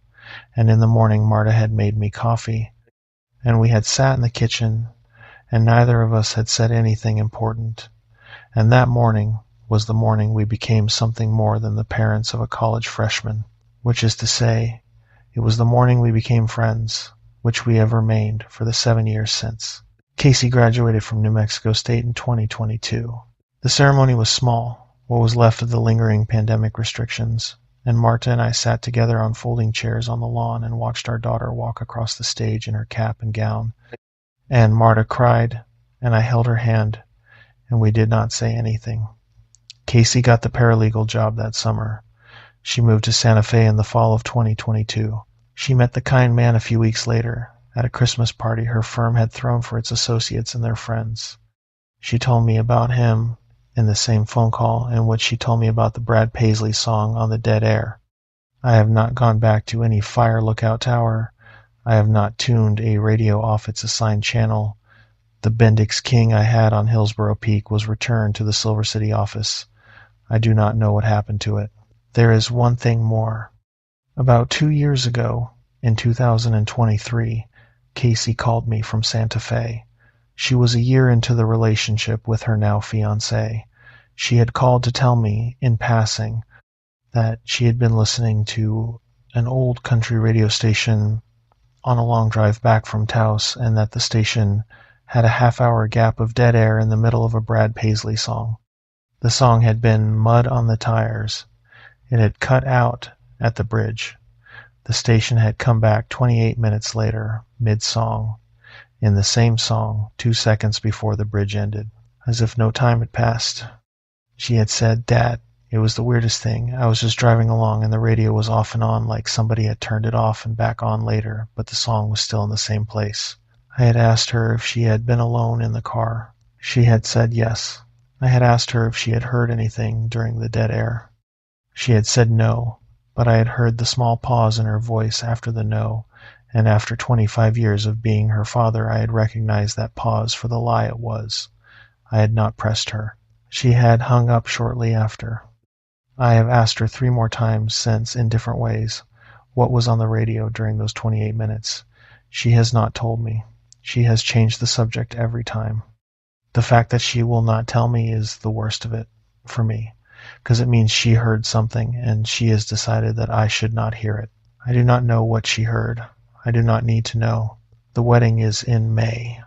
I am going to walk her down the aisle, and I am going to give her over to the kind man with the furniture, and I am going to sit down in the front pew next to Marta, and I am going to listen to the priests say whatever priests say at these things. The church the kind man's family belongs to is a small adobe in Galisteo. The bell tower is 26 feet tall, and there is one bell in it, and the bell is rung by a rope from inside the nave by a man named Eduardo, who has been doing it since before the kind man was born. I have looked on a Google search at pictures of the bell tower. I do not like the way the windows are arranged. There is one small window on the east side of the tower, near the top, just below the bell housing. The window looks out over the road that comes into Galisteo from the north. I keep finding myself thinking about who could be standing inside that bell tower at night with the rope in his hand, looking out the east window, watching the road for somebody to come. Story 4, Greenhorn. The flue on the wood stove was drawing wrong because the wind had shifted at sundown, and I had been opening and closing the damper for an hour trying to get the smoke to lift before I gave up and went out on the catwalk to let the cab air out. The cold hit me at the door. It was the second week of September, but at 12,000 feet on the wet mountains, the cold at night was already winter cold, and my breath was a white column in the moon. I leaned on the south rail and looked down at the dark. The wind was coming up the south face of the mountain hard. The pines on the slope were moving in the moonlight in a way that made the slope itself look like it was breathing. That was when I heard the voices for the first time. They were faint, and they were coming from below the tower, from the rocks at the base, or just outside them. I could not tell. The wind was carrying them away as fast as they were coming up. I caught a syllable or two, a laugh, a higher voice and a lower voice. A man and a kid, maybe 2 kids. I went back inside the cab and I shut the door and I locked it. I was 34 years old. I had been on Greenhorn Mountain Lookout for 46 days. The lookout sits at 12,347 feet on Greenhorn Peak in the wet mountains of southern Colorado, southwest of Pueblo, on the San Isabel National Forest. It is a small 14 by 14 air motor over a 30-foot steel tower. Spruce fir below, then alpine tundra above the timberline a quarter-mile off, then bare rock to the summit. The access is a 4-wheel drive road off Highway 165, 12 miles of dirt that climbs out of the Greenhorn Valley and through the Bartlett Trail country. My pickup was an '06 F-150 with 192,000 miles on it. I kept it locked at the parking turnout a quarter-mile below the tower. I climbed the rest with a day pack. My name is Caleb Reyna. I am from Pueblo. I am a former E-5 Cavalry Scout, 3 tours, all Afghanistan. I had ETS in 2014 and had drifted for 5 years after that, doing some work for a buddy's roofing crew. Then 6 months of mechanic school I did not finish. Then a stretch of bartending at a place in Pueblo West called the Burnt Bench that closed 2 months after I quit. The lookout job had been suggested by my old platoon medic, a guy named Doc Pizzell, who lived in Salida and who had been doing seasonal Forest Service work since he had ETS'd in 12. Doc had called me in the spring and had said, "Brother, you are not okay, and you are not okay because you have not had quiet in 15 years, and I have a job for you that is nothing but quiet." He had connected me to a district ranger in Canyon City. I had applied. I had been hired. I had driven up in the first week of August. I had grown up in Pueblo, in the east side, in a duplex on Northern Avenue that my mother had rented for 16 years and that we had moved out of when she had bought a small house off Lake Avenue with the help of my abuela. My dad had been around until I was 4. He had been a long-haul trucker, and then a not trucker, and then gone. My mother had raised me and my sister Tina by herself. She had worked at St. Mary Corwin Hospital in the laundry for 28 years, retired in 2011, and she had been the most stubborn human being I had ever met. And she had taught me how to make tortillas, and she had taught me how to keep my mouth shut when an adult was being unreasonable, and she had taught me by example that you do not put down what you have picked up to carry. I had enlisted at the East Pueblo recruiting station on the day after my 18th birthday in 2003. My mother had not been pleased. She had not stopped me. She had hugged me on the porch of the duplex the morning the bus came for Fort Knox, and she had not cried, because she did not cry in front of her children, but she had held me tighter than she had held me in 15 years. I want to be clear about why I took the job. I took the job because Doc was right. I had not had quiet in 15 years. I had been to Wanat in '08 as a private. I had been to Wardak in 10. I had been to Logar in 13. In between, I had lived in 2 cities and 3 apartments, and had been engaged once and not married. I had stopped sleeping more than 3 hours at a time around 2015. The VA had me on prazosin for nightmares and on sertraline for the daytime, and neither had worked, and I had stopped taking both around 2017, and I had not told the VA. I had not been violent. I had not been drinking. I had been very quiet on the outside and very loud on the inside, and I had not known how to bring those 2 volumes into alignment for 5 years. The engagement had been to a woman named Sarah, who was a paralegal in Denver, and who I had met on Match.com in 2015. She had been kind, and she had been patient, and she had wanted to fix me, which I had wanted her to do, and which she had not been able to do, and we had broken up in 2017, and she had married somebody else in 19, and I had stayed in Pueblo, and I had drifted some more. The first 6 weeks on the tower had begun to bring them into alignment. I slept 5 and 6 hours a night. The thin air slowed my heart. The work was simple. I logged smokes. I watched the weather. I read 3 books. I called my mom in Pueblo on the satellite phone every Sunday at noon, and she told me about her gardening and about my sister Tina and about her bingo group at the parish hall. I did not have nightmares. I did not have flashbacks. I had silence, which is what Doc had promised me, and it had been the best 6 weeks of my adult life. I stood with my back to the south door of the cab, and I listened. I heard the voices again. Through the floor. The cab floor of an air motor lookout is tongue and groove pine on a steel frame with about a half-inch of insulation between the wood and the steel. Sound carries up through it in a particular way. The way a kitchen floor carries the voices of children playing in the basement carries them up through the boards. A muffled echo, full of consonants. The voices through the cab floor that night had that quality. They were having a conversation. There were 3 of them now, not 2. They were not far below me. They were close enough that I could hear them moving small shifts, a footfall, what might have been a giggle. I stood very still. I have been very still in worse situations. I have lain in a draw outside Wanat with my face in the dirt while RPGs were going overhead and have not moved a muscle for 40 minutes. I have been on an OP in the Korengal at 4 a.m. watching a goat trail for movement and have not blinked for what felt like an hour at a stretch. I am good at being still. I am better at it than most people. I stood in my own cab on Greenhorn Mountain, and I was as still as I have ever been. The voices went on for I do not know how long. At one point I heard a kid laugh, a real laugh, the kind a 6-year-old does when she is being chased, and the laugh moved across the floor of the cab from south to north, as if the kid herself were moving along the floor under my feet, except that under my feet was steel, and under the steel was 60 feet of air. There were no kids. There was no place for kids. There was no laugh that should have been able to be there. I stood until the voices faded. They did not stop suddenly. They drifted, the way a radio drifts when the signal weakens. After a few minutes I could not hear them at all, and I could hear only the wind on the south face of the mountain and the small ticking of the wood stove cooling. I did not sleep that night. I sat on the cot in the dark with my back against the north wall, and I watched the door.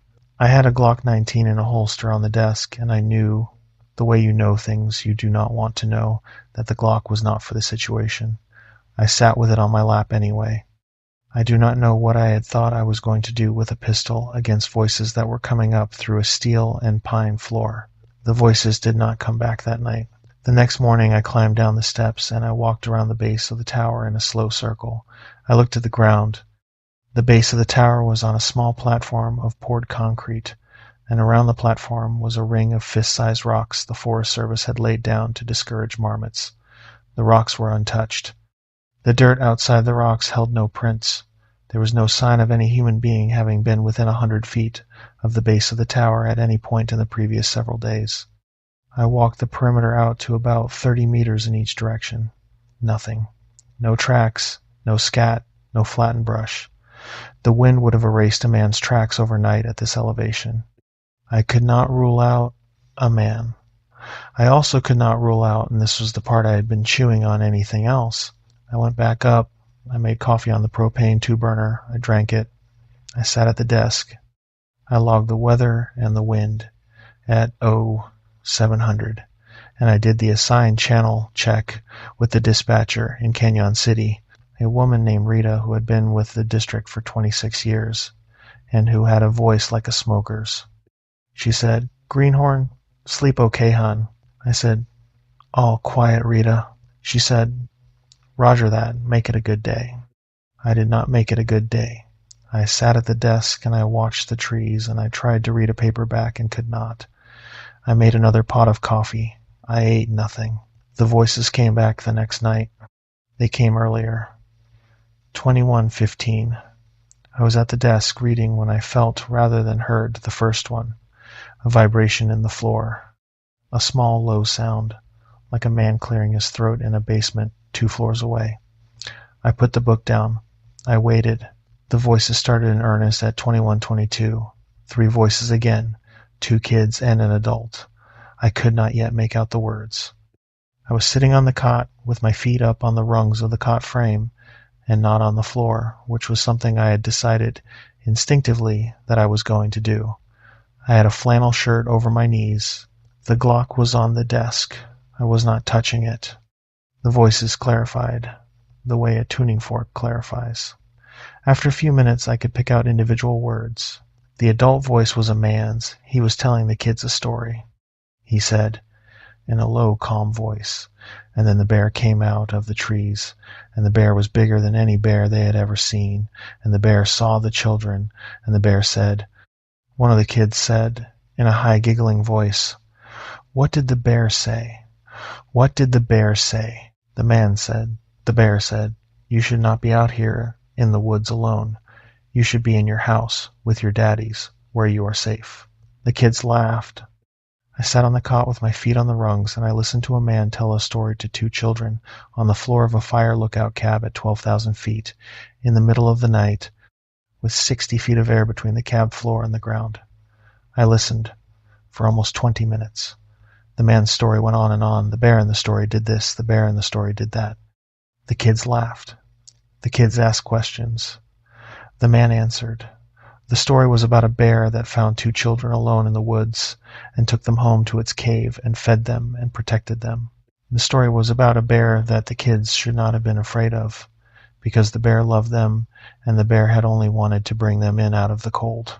At 21:44, the man's voice said, "Raina, do you remember this story?" I did not move. I did not breathe. The man's voice said, "Your mom used to tell you this story. When you were 5, you used to ask her for it. The bear story. Remember?" My mother had told me a story about a bear when I was 4 and 5 years old. She had made it up. She had told it to me at bedtime in the small bedroom of the duplex we had lived in on Northern Avenue in Pueblo before my dad had moved out, and the story had been one she had told me dozens of times. And the bear in the story had been kind, and the bear had taken in lost children, and my mother had told me the story until I had been 6 years old, and then she had stopped telling it because I had grown too old, and I had not asked her about it since I had been 6. My sister Tina did not know the story. My mother did not remember the story. The only person in the world who knew the story was me. The voice on the floor of the cab said, "Remember the part about the cave, Raina, the part where the bear shows the kids the cave?" I did not move. The voice said, "Come on, Raina. I am telling the kids the story. You should help me. The kids would like to hear it from you." The kids were quiet. The kids had been laughing. The kids were waiting. I sat on the cot for I do not know how long. The voice came back twice more, asking me to come down and help with the story. The kids did not laugh again. At some point, the wind on the south face shifted, and the voices faded the way they had faded the first night, and the cab went quiet, and I was alone on the cot with my feet on the rungs and the Glock on the desk 3 feet away from me. I did not leave the mountain that morning. I should have. I knew it then. I have known it since. I stayed because I had not figured out yet what the voices were. I stayed because Doc Pizzell had promised me quiet, and quiet was the only thing keeping my head together, and if I came off the mountain, I had to go back to the apartment in Pueblo and the noise inside my head, and I could not face the noise inside my head, and I had decided, somewhere underneath my conscious mind, that I would rather face the voices outside than the voices inside. The decision was wrong. I have spent 5 years in VA group therapy, learning to forgive myself for it. I have not finished forgiving myself for it. I do not know that I will. The morning of the third day, I climbed down to the F-150. I drove down the access road. I drove out to Highway 165. I drove into the small town of Rye, which sits at the foot of Greenhorn, and I sat in the parking lot of the Rye Mountain Inn for 45 minutes with the engine off and the window down. I did not go inside. I did not call anybody. I sat in the truck and I watched the people of Rye go about their morning. A guy in a Carhartt was loading a propane tank into the bed of his Chevy. 2 women in scrubs were drinking coffee on a bench outside the coffee shop. A boy on a bicycle was delivering newspapers. I wanted to drive away from Greenhorn. I wanted to drive to Pueblo and sleep in my mother's spare room and never go back up the mountain. I sat in the parking lot of the Rye Mountain Inn for 45 minutes and I did not drive away. Around 11, I drove back up the mountain. I parked at the turnout. I climbed the steps. I went into the cab. I closed the south door. I locked it. The third night, the voices were different. The voices were soldiers. They started at 21:22, the same time the kids and the man with the bear story had started the night before. The first voice I heard was a guy I had been in basic with at Knox, a kid from Tampa named Avalos who had washed out at the 4-week mark and gone home. Avalos was not dead, as far as I knew. The voice was his, though. I would have known it in any room in the world. He was saying something about the dining facility. He was laughing about somebody named Henderson who had eaten too much grits. The laugh was Avalos's laugh. The cadence was Avalos's cadence. Then a second voice cut in. A guy named Pinkerton I had been in the 82nd with in 05 and 06, before my first deployment, who I had not thought about in 15 years. Pinkerton was saying something about a girl in Fayetteville named Renee who had broken his heart twice. The voice was Pinkerton's. The detail about Renee was correct. Then a third voice, and a fourth. The cab floor under my feet was a barracks bay at Fort Bragg in 2006. The voices of the men I had lived with in that bay were coming up through the pine planks of the cab floor at 12,000 feet on a mountain in southern Colorado in 2019, and they were having the conversations they had had 13 years before, in the cadence and the rhythm and the small, joking unkindness of soldiers in barracks at 22 and 23 years old. I sat on the cot with my feet on the rungs and my hands flat on my thighs, and I listened to the voices of my friends from 13 years before having a conversation they could not be having. After about 20 minutes, the conversation thinned. The 82nd voices faded. There was a small empty silence in the cab. Then the next voices came in. The next voices were the men I had deployed with in 08, the original platoon. The voices of the men I had loaded into the same striker with at Bagram and who I had ridden with up to the FOB in Nuristan. There were 8 of them. They were having a poker game in the back of a bee hut. They were arguing about the rules. They were giving each other shit. 2 of them, Dawson and Tilly, were the kind of friends I had never had again. The voices were the voices. Two of the voices in the poker game were the voices of men who were dead. One of those voices was Staff Sergeant Mike Holloway, who had been my squad leader at Wanat in '08. Mike had taken a round through the throat on the morning of July 13th at our OP outside of the COP, and he had bled out in front of me, and I had been unable to get to him because of the volume of fire coming down on our position, and I had watched him die from 40 feet away, and I had held his name and his face in a particular small locked place in the back of my head for the 11 years since. Mike's voice on the floor of the cab said, "Raina, come down. There is something I have been wanting to tell you about what happened that morning." I did not move. I did not breathe. I did not key up. I sat on the cot with my feet on the rungs, and I held my hands flat against my thighs because if I had not held them flat against my thighs, they would have been shaking. Mike's voice said, "Raina, it is not your fault. You could not have gotten to me. I want you to come down so I can tell you that to your face. I owe you that much, brother." The voice was Mike's. The voice was the small, loose drawl Mike had on the word brother because he had been from Southwest Virginia and the word had always come out half a syllable longer than it should have. The voice was Mike's. The voice knew what I had wanted Mike to tell me for 11 years. I did not move. The voice waited. The wind moved on the south face. The voice spoke again. This time the voice was a child's, a boy's, maybe 7 years old, speaking Pashto.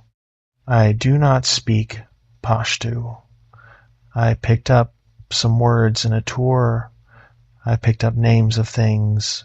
I picked up a few phrases. The boy on the floor of the cab on that third night did not need me to speak the language to know what he was saying. The boy was crying. The boy was asking for someone. The boy was asking for his father. I had been in a contact in 2010 in a village in Wardak. I had fired a round that I should not have fired. The round had killed a 7-year-old boy who had come out of a doorway on the wrong side of the building during a complex ambush. I had killed him before I had known what he was. I had known what he was about a second after I had killed him. I had been 25 years old. The army had cleared me. The army had been correct by its own rules to clear me. I had not been correct by my own rules. I had not told anybody about the boy in Wardak. I had told my therapist at the VA 5 years after Greenhorn, in 2024. She had been the second person to know. I had told my wife in 2024, 6 months ago, because by then I had been able to say the words. She had cried, she had held me, she had said, "Caleb, I am so sorry." I had not been able to say anything for an hour after that, but she had held me through the hour, and afterward I had felt a thing I had not felt in 15 years, which was a thing I do not have a word for. The boy's voice on the floor of the cab on the third night was calling for his father. I keyed up the satellite phone. I dialed Doc Pizzell. He picked up on the second ring. He sounded asleep but not surprised, the way medics in our world always sound when they are woken up. He said, "Raina, what is it?" I said, Doc, I need you to listen." He said, "I am listening." I said, "Doc, I have got something here. I have got something talking to me, Doc." He was quiet for a second. He said, "Caleb, where are you?" I said, "On Greenhorn, in the cab." He said, "Caleb, listen to me. I want you to put your boots on. I want you to lock the cab door. I want you to walk down the access road to the F-150. I want you to drive down the mountain. I want you to drive to Salida. I want you to drive to my house right now. Do not stay there." I said, "Doc, the voices are still going. I can hear them. They are saying, Doc, they are saying things that..." He said, "Caleb, you listen to me. Whatever you are hearing is not for listening. It is for getting away from. You walk down the road. You drive. You get to Salida. You do not stop. Do you hear me, brother?" I said, "Roger." He said, "Now." I packed the duffel in 3 minutes. I left the wood stove. I left the propane tank. I left the books.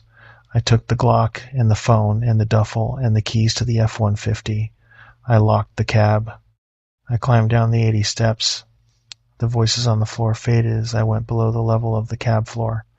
By the time my feet were on the ground, I could not hear them at all. I walked down the access road in the dark with the headlamp on its lowest setting and the Glock in my right hand. The wind was cold and clean, and the moon was bright, and the pines were moving on both sides of the road, and I did not look at the trees, and I did not stop, and I did not turn my head. I had not walked tactical in 5 years. The walk came back to me the way a song comes back. Heel toe, weight on the balls of the feet, no wasted motion, eyes on the ground 6 feet ahead, peripheral on everything else. I cleared the road in my head as I walked it. I had walked patrols at night in country worse than this, and I had come back from all of them, and I was going to come back from this one. About half a mile down the road, I heard footsteps behind me. They were a man's pace. They were on the road, on the gravel. They were not close. They were not far. They kept the same pace I was keeping. When I sped up, they sped up. When I paused, they paused. I did not turn around. I did not point the headlamp behind me. I did not look. I kept walking. I had the Glock in my right hand and the safety off, and I held it down along my thigh the way I had carried a sidearm in country, in close terrain, and I kept walking, and the footsteps kept pace. About a quarter mile from the truck, the footsteps stopped. They did not fade. They did not slow. They stopped, all at once, mid-pace, and they were gone. Whatever had been on the road behind me had gone off it, or had stopped existing on the road. I did not look back. I kept walking. I got to the F-150 at the parking turnout in 21 minutes. I unlocked it. I got in. I locked the doors. I started the engine. I turned the headlights on. I sat for a moment with the engine running and the headlights on the dark road ahead of me, and I looked in the rearview mirror, only because I could not help it, and there was nothing in the mirror but the empty road and the trees on either side of it, and I put the truck in gear and I drove. I drove down the dirt road, 12 miles of switchbacks, in the dark, faster than I should have. The greenhorn switchbacks are tight, and they have washouts in places where the spring melt undercuts the edge, and I was going 30 in places where the road was not built for 30, and I almost lost the back end of the truck twice. I did not slow down. At one of the switchbacks, near the bottom, I caught something in the headlights as the truck swung around a shape standing in the road for half a second, in the middle of the road, full of the moonlight and not casting a shadow, and then the headlights swung past it and the road ahead was empty. I did not stop. I made the highway at the bottom, and I turned north, and I drove to Salida, and I got to Doc Bazell's house at 3:40 in the morning, and Doc was on the porch with the porch light on and a thermos of coffee in his hand, and I parked the truck and I got out, and I walked up the steps, and I sat down on the porch, and Doc handed me the thermos, and he did not say anything for a long time. After a while, he said, "Brother." I said, "Doc." He said, "You will be all right." I drank the coffee. We sat on the porch until the sky behind the Sangres turned gray. Doc made eggs. We ate them in the kitchen. We did not talk about the tower. We talked about a Pueblo cousin of his who had bought a Ducati and immediately laid it down on Interstate 25. We talked about a fishing trip Doc had been on in the Sawatch with a guy from his unit in '09. We talked about everything except the mountain. After breakfast, Doc drove me back up to Greenhorn in his own truck. He drove. I did not. He helped me pack the cab. He climbed down the 80 steps with me, and we loaded the F-150, and he followed me back down to Salida and then to Pueblo. He did not ask me to explain. He did not tell anybody. He spoke to the district ranger himself on my behalf the next week and arranged for the equipment return. Doc and I have been close since. He is the godfather to my son. My son is 2 years old. My son is named after my squad leader at Wanat.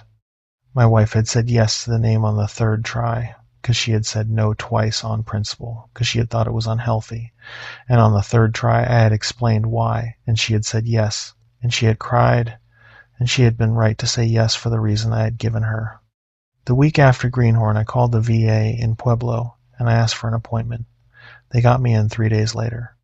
The first therapist they assigned me was a kid, maybe 2 years out of grad school, and I sat in his office for 15 minutes, and I knew the way you know that he was not the one. I asked to be reassigned.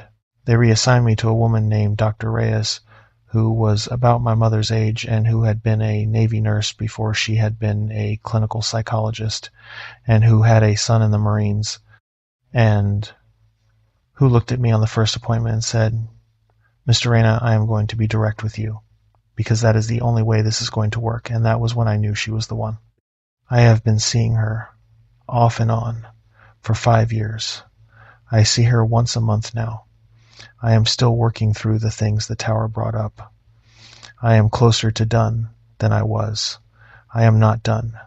I met my wife, Elena, in the spring of 2022 on a dating app I had been on for 6 weeks. She was a registered nurse at Parkview. She was 3 years younger than me. Her older brother had been an Army medic in Iraq in '07 and '08, and she had grown up watching her mother handle a man who had come home different, and she had known, on our second date, what she was looking at. She had told me on our fourth date that she had been a fool twice before for guys like me, and that she was not going to be a fool a third time, and that if I was going to do this, I was going to do it with her eyes wide open, and that she was going to ask me hard questions, and I was going to answer them. I had said, all right. She had asked me on our seventh date in the kitchen of her apartment off Pueblo Boulevard the hardest question anybody had ever asked me, which was whether I had killed anybody I had not had to. I had cried. I had not lied. She had taken my hand. We had been married 11 months later. I run a small landscaping business in Pueblo. I have 8 employees. My wife is a registered nurse at Parkview. We have a small house on a quarter acre on the south side of town, with a fence and a yard that the dog uses, and a garage that I converted to a workshop where I build small wooden things on a bandsaw on weekends. The workshop has a propane heater for the winter, because I cannot have a wood stove in the house since Greenhorn. The wood stove is a thing I have not gone near in 5 years. There is a basement in the house in Pueblo. We use it for storage. There is a furnace down there and a water heater and the boxes of Christmas stuff. The basement has a poured concrete floor and a furnace that vents through a flue out the back of the house. Most nights are fine. Most nights I sleep through. But on the 3rd or 4th night of September every year, when the wind comes around from the south and the temperature drops and the leaves on the cottonwood in the yard start to go yellow, I wake up at 21, 22 in the morning, and I go down to the basement, and I stand at the bottom of the stairs with my hand on the light switch, and I listen.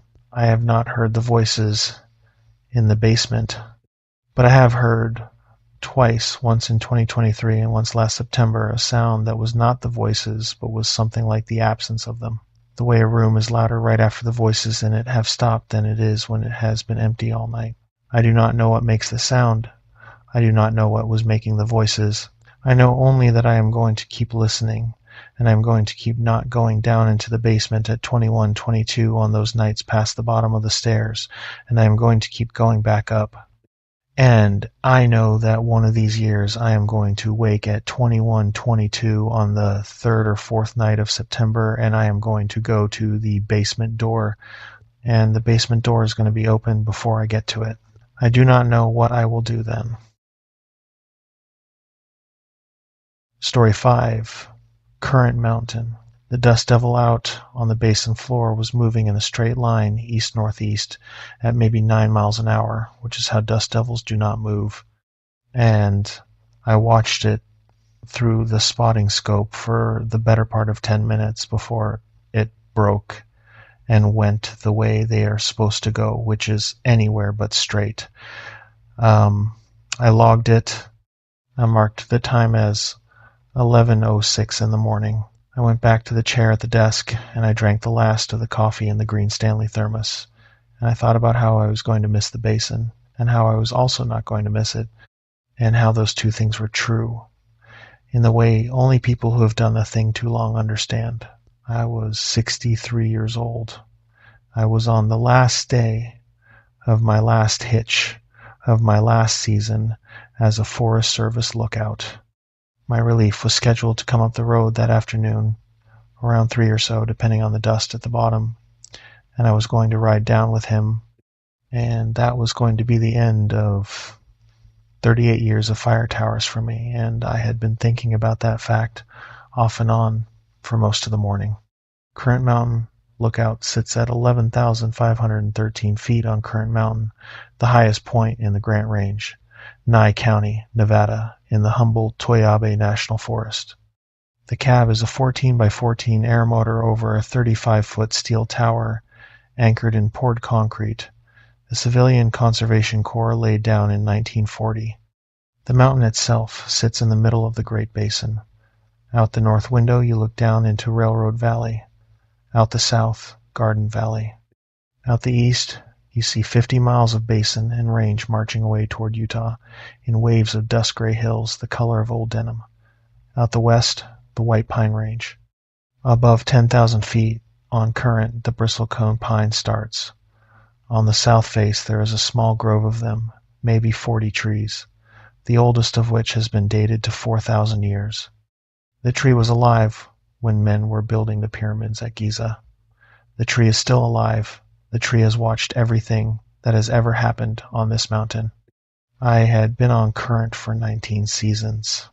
Before Current, I had spent 8 seasons on Mount Jefferson in the Tokoma Range west of here. Before Jefferson, I had spent 11 seasons on a tower called Bald Mountain in the Snake Range near Great Basin National Park. I had started young. I had been 25 years old in 1985, fresh out of the Army with a wife and a baby and no clear idea of what to do with the rest of my life. And a guy I'd met at a bar in Ely had told me about the seasonal Forest Service work, and that had been my career. Lookout summers and odd jobs winters. Carpentry, snowplow. Substitute teaching at the middle school in Ely for 15 of those winters. 2 stretches of 3 months each. In the 90s, doing what passed for security at the gold mine outside of Eureka. My wife had taught 2nd grade in Ely for 34 years. She had retired in 2020. We had raised our daughter Sue in a small house off Altman Street. Sue had grown up to be a public defender in Reno, married, 2 kids of her own, and she had told me on the phone the previous week that she was glad I was finally hanging it up. I had been to the Army from 1978 to 1985, 7 years, 2 reenlistments. I had been 11 Bravo infantry, and I had been a sergeant when I had gotten out. I had not deployed to anything. I had spent my 7 years at Fort Lewis and Fort Carson, and on training rotations to Honduras and Panama, and once to Germany. And I had come home from the Army with a working knowledge of how to be quiet in country and a moderate hearing loss in the left ear from an artillery exercise in '82, and not much else. Edith and I had married in '83, between my 2nd and 3rd enlistment periods. Sue had been born in '84. By '85, I had been ready to be home. I had ETS'd in May of that year, and I had been a civilian since. And the towers had been the closest thing I had ever found to the kind of work I had liked in the Army, which was the kind of work where you watched the perimeter and you stayed quiet and you let nothing in. I had loved the towers. I had loved them for 38 years. I had loved the Snake Range in the summer mornings when the light came up off the Bonneville Basin and put the whole eastern horizon on fire for 10 minutes before settling. I had loved the bristlecones on the Tokima Range, which were even older than the ones on Current, with one of them dated past 5,000 years. I had loved the quiet at 3 in the morning in the cab at 11,000 feet, when the wind had laid down and the only sound was your own breathing and the small tick of the propane heater cooling. I had loved the work the way a man loves a wife, which is to say, with full knowledge of the bad days and with the choice to love it anyway. My wife's name is Edith. She is 61. She had told me when I had said I was going to do one last season this summer that she was not going to argue with me about it and that she was going to be at the house when I got home and that I was not going to do another one after this. She had said it in the tone of a 2nd grade teacher of 34 years who has heard every excuse a child can offer. I had said, "Yes, ma'am." Edith and I had been married for 40 years that June.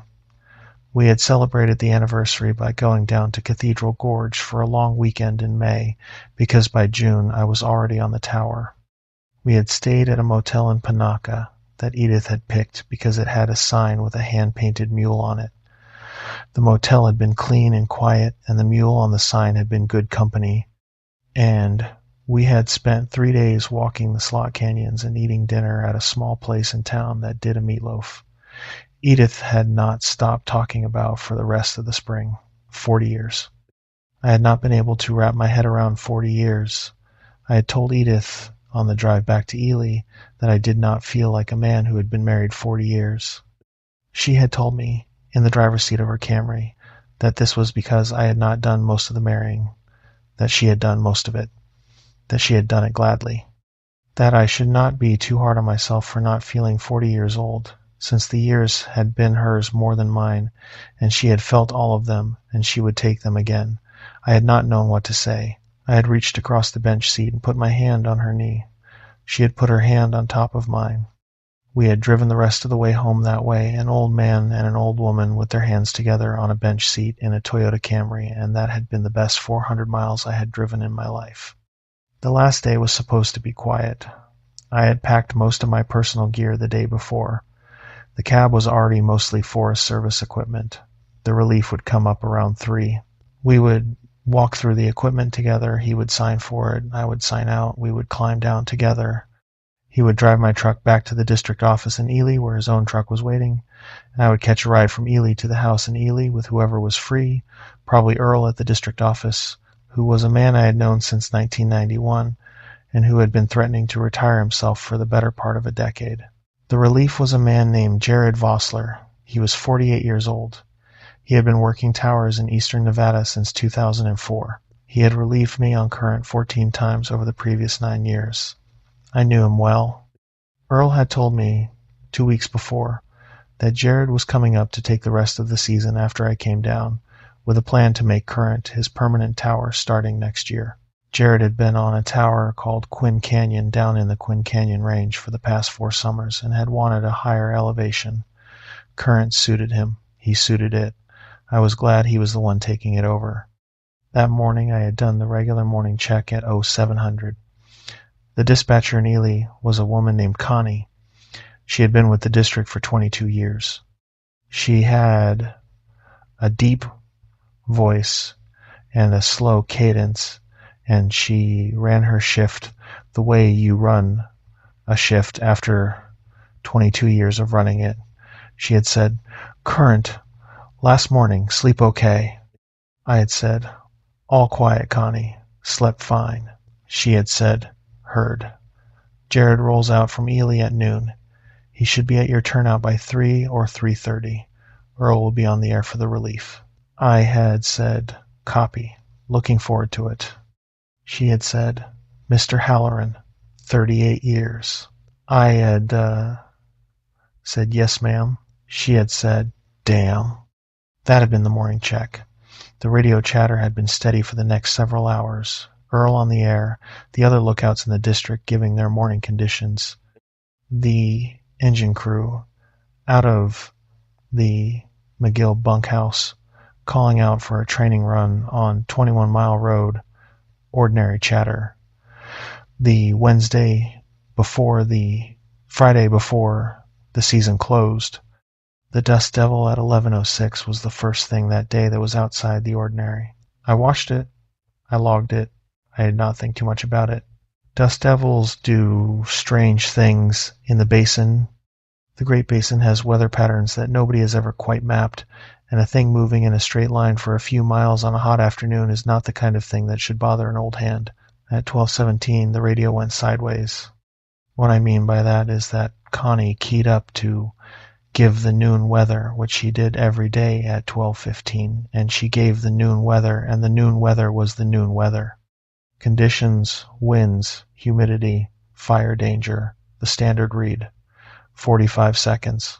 She signed off the way she always did, which was with the word Ely at the end of the call, said as one syllable, with the second syllable swallowed, the way it had been said by the dispatcher who had trained her. A man named Boyd, who had died in '03. Connie said the noon weather and signed off with Ely. 2 minutes later she keyed up again and gave the noon weather a second time. The second read was identical to the first, word for word, same numbers, same phrasing, same little pause after the humidity figure. She signed off again with Ely. I sat at the desk, and I waited to see if any of the other lookouts in the district would key up and ask about it. None of them did. The Quinn Canyon Tower came on 3 minutes later for an unrelated thing, and the relay through Ely was Connie, and Connie's voice answered the Quinn Canyon Tower, and there was no acknowledgement from her or from anybody else of the fact that she had just given the noon weather twice. I keyed up. I said, Ely, current. Connie came on. She said, current. Go ahead, Wes. I said, Connie. Strange one. Did you mean to give noon weather twice? She was quiet for a beat. Then she said, negative, current. I gave it once, around 12:15. Why? I said, heard it twice on my end, 2 minutes apart, identical. She said, current. That is on your end, hun. I have not keyed up since the noon weather at 12:15 except for this. Anybody else hear it twice? The radio was quiet. None of the other lookouts had heard it twice. Connie said, current. You all right up there? I said, Ely, I am fine. Old radio acting up maybe. Last day jitters, disregard. She said, Roger. Holler if it does it again. I said, Roger. I sat at the desk for a while after that. A man who has been on towers as long as I have been on them gets used to a certain amount of what we call basin weirdness, things you hear that you cannot quite explain. The Great Basin is one of the loneliest places in the lower 48. By a measure I will not bother to defend, and the loneliness has weight, and the weight does things to sound and light and time that you would not believe if you had not spent a few thousand nights alone at 11,000 feet looking at it. I had heard echoes that should not have been echoes. I had seen lights in valleys that had no light source. I had once watched a thunderhead in 1993 on a still afternoon over the Bald Mountain country hold its shape over a single ridge for 45 minutes without moving while every other cloud in the sky moved on the prevailing wind. None of these things had hurt me. None of these things had been the start of anything. They had been weather. They had been basin weirdness. They had been the kind of thing you tell at a district office Christmas party after a couple of beers, and they had been the kind of thing nobody at the district office Christmas party doubted, because everybody who has spent any time on a tower in the basin has seen something they cannot explain. The doubled noon weather was, on its face, basin weirdness. I told myself it was basin weirdness. At 1:22 in the afternoon, my Garmin InReach buzzed on the desk. I had been keeping the InReach for the past 3 seasons. Edith had bought it for me in 2021 on the theory that the Forest Service radio could fail, and that if it did fail, I should have a way to reach her. It used the Iridium satellite network. It took text messages in and out. I checked it twice a day. Edith messaged me every couple of days, usually short things.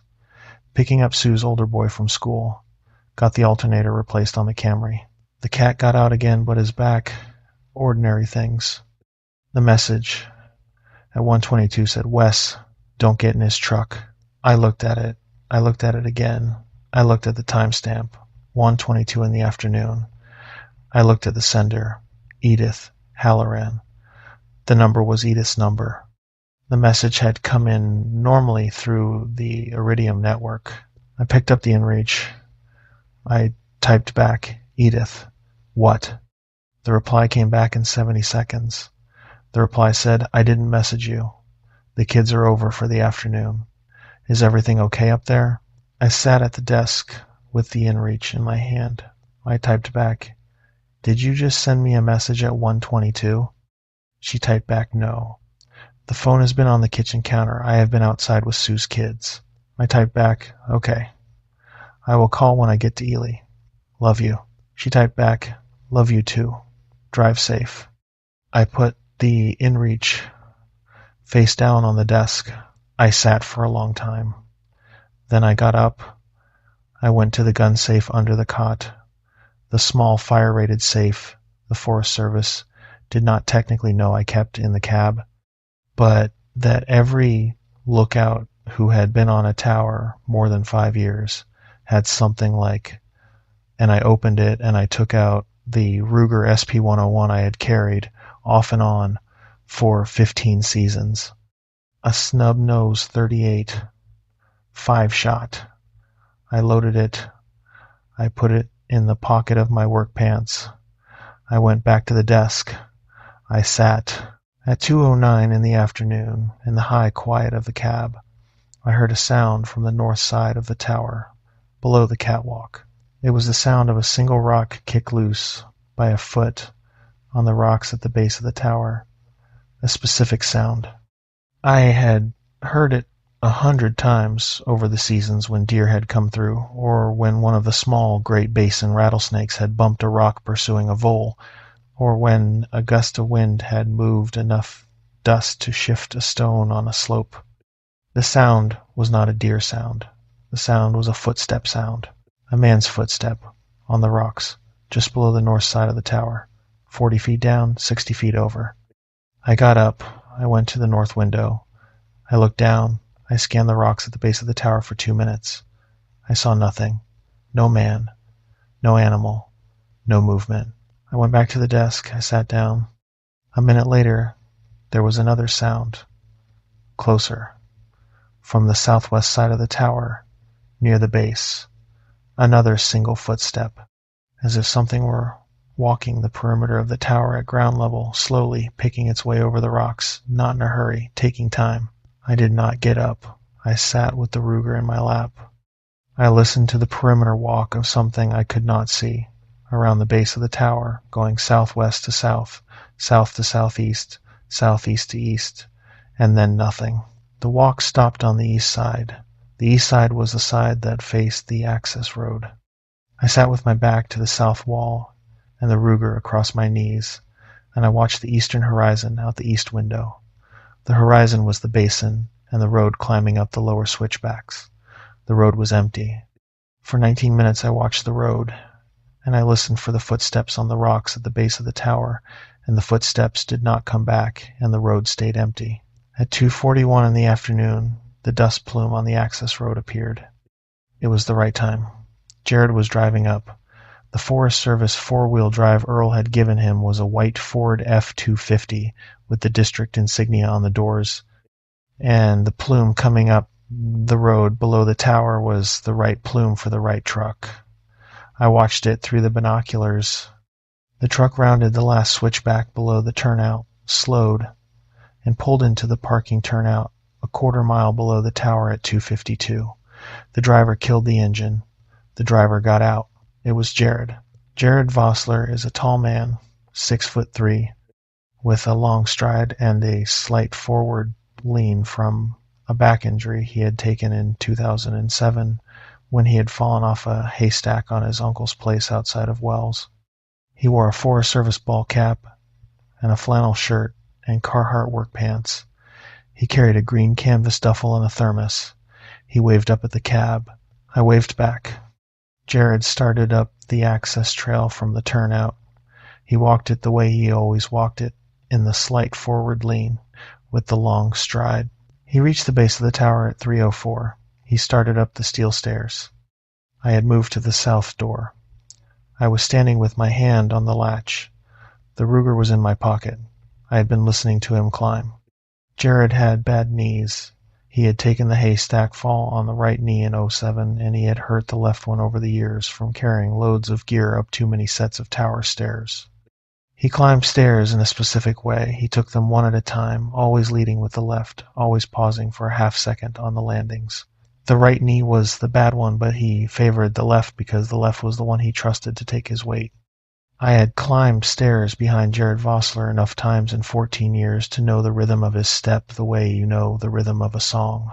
The man climbing the stairs that afternoon took them two at a time. He took them in long, steady bounds, leading with whichever leg, no pause at the landings.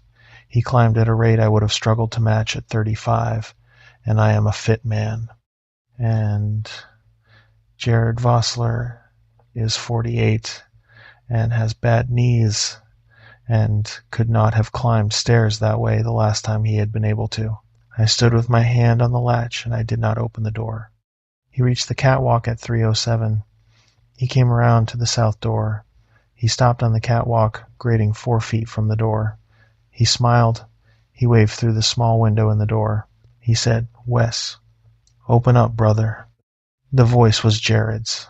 It was Jared's exact voice. It had the slight Nevada twang that Jared had, and it had the small, low growl on the back end of the word brother that Jared had picked up from a guy in his National Guard unit in the 90s. And it was Jared's voice. I said, through the door, "Jared, long climb."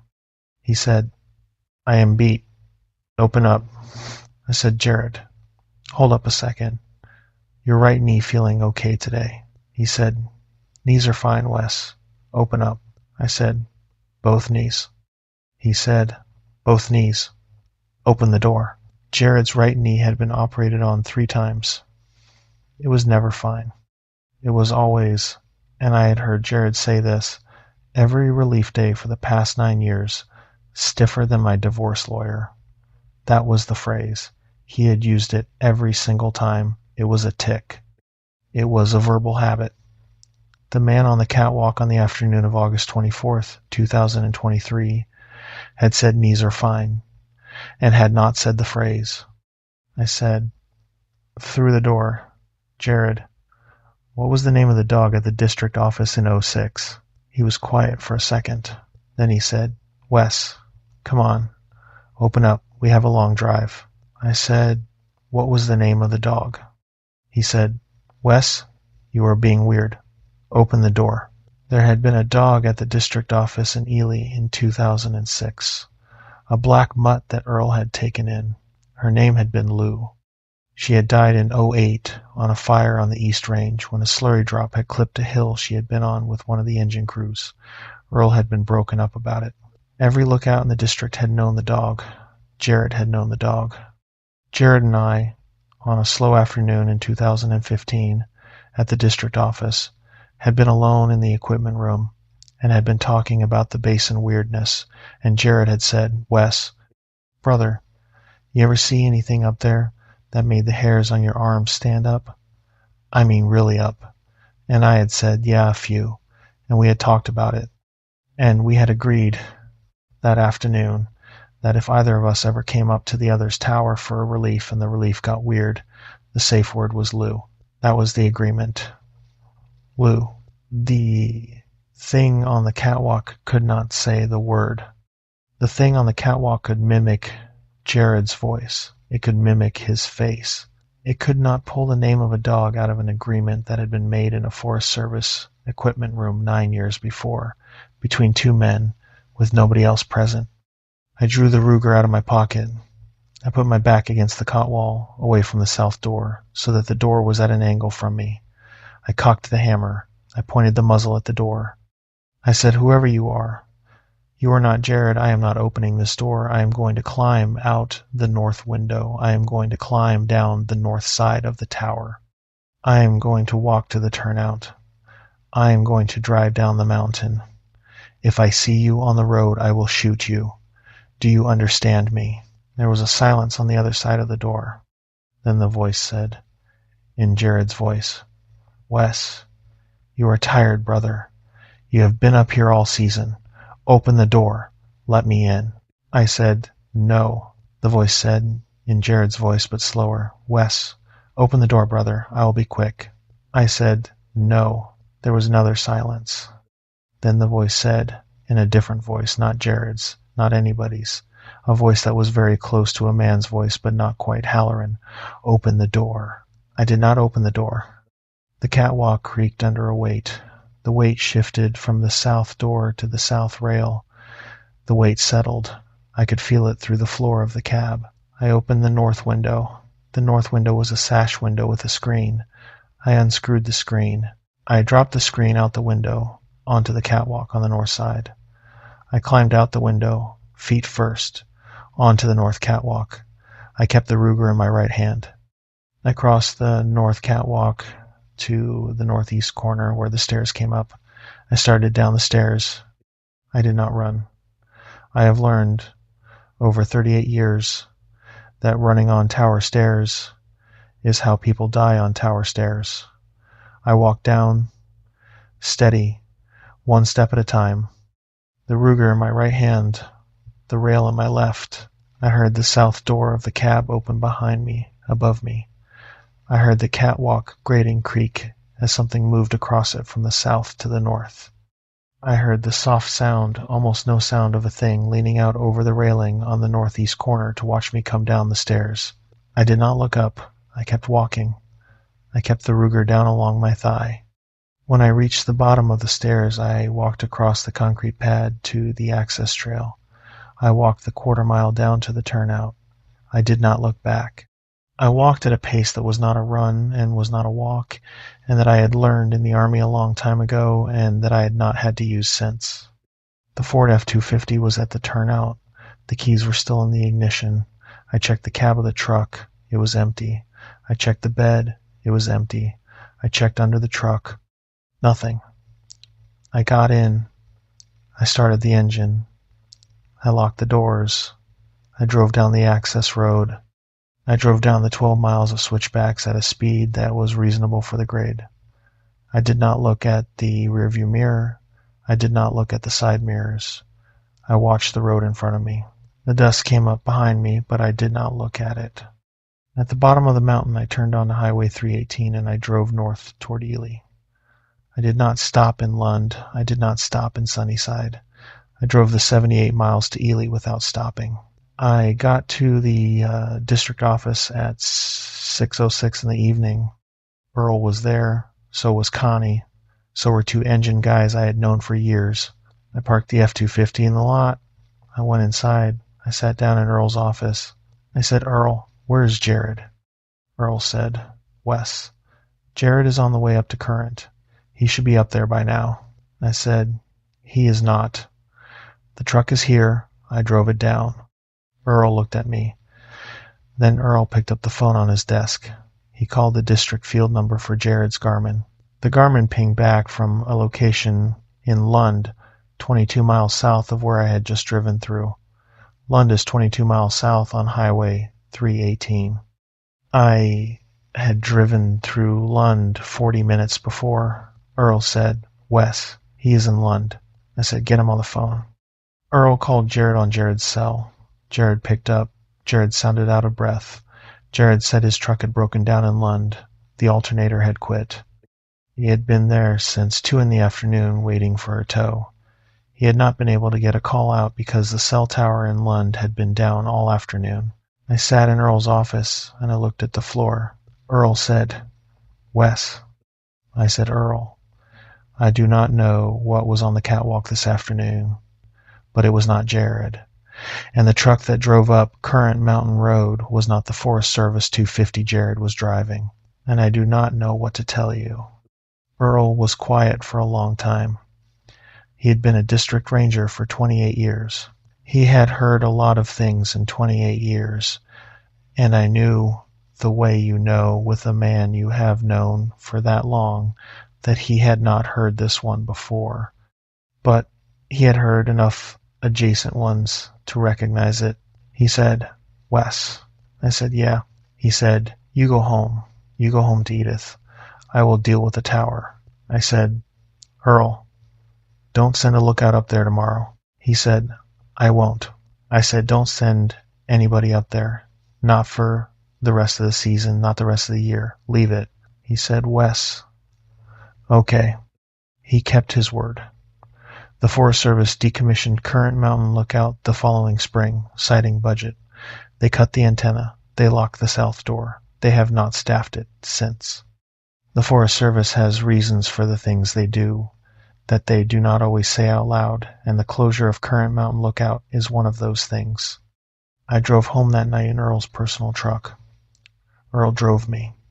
We did not say much on the 7-mile drive from the district office to my house. He pulled into my driveway. Edith was on the porch. She had been waiting. Earl got out and he hugged me, which was a thing he had never done, and he drove away. Edith took me inside. She made tea. We sat at the kitchen table. I told her some of it, not all. Edith is a wise woman. She did not press. She held my hand. She told me, after I had gone quiet, that she had been worried since the first message that had not been hers, and that she had been on the porch since 5, watching the road. She told me we were going to be all right. We have been all right. That was 2 years ago this past August.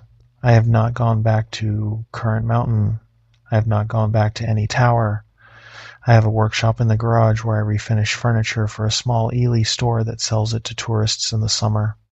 Edith and I drive down to Reno every other month to see Sue and the grandkids. My daughter is 41, my granddaughter is 9, my grandson is 6. They are good kids. Edith makes them sourdough French toast when they come up for weekends. I show them small things in the workshop. The grandson has a knack for sanding. I keep the Ruger in the bedside table now, instead of in a safe under the cot. Edith knows. She has not asked me to put it back in the safe. She knows why it is there. There is one thing more. About 14 months after Current, in October of 2024, a truck pulled into our driveway one evening, around 8 o'clock. I was in the kitchen, Edith was in the living room. The headlights came across the front of the house and stopped, and the engine kept running and nobody got out for a long time. I went to the front window. I looked out.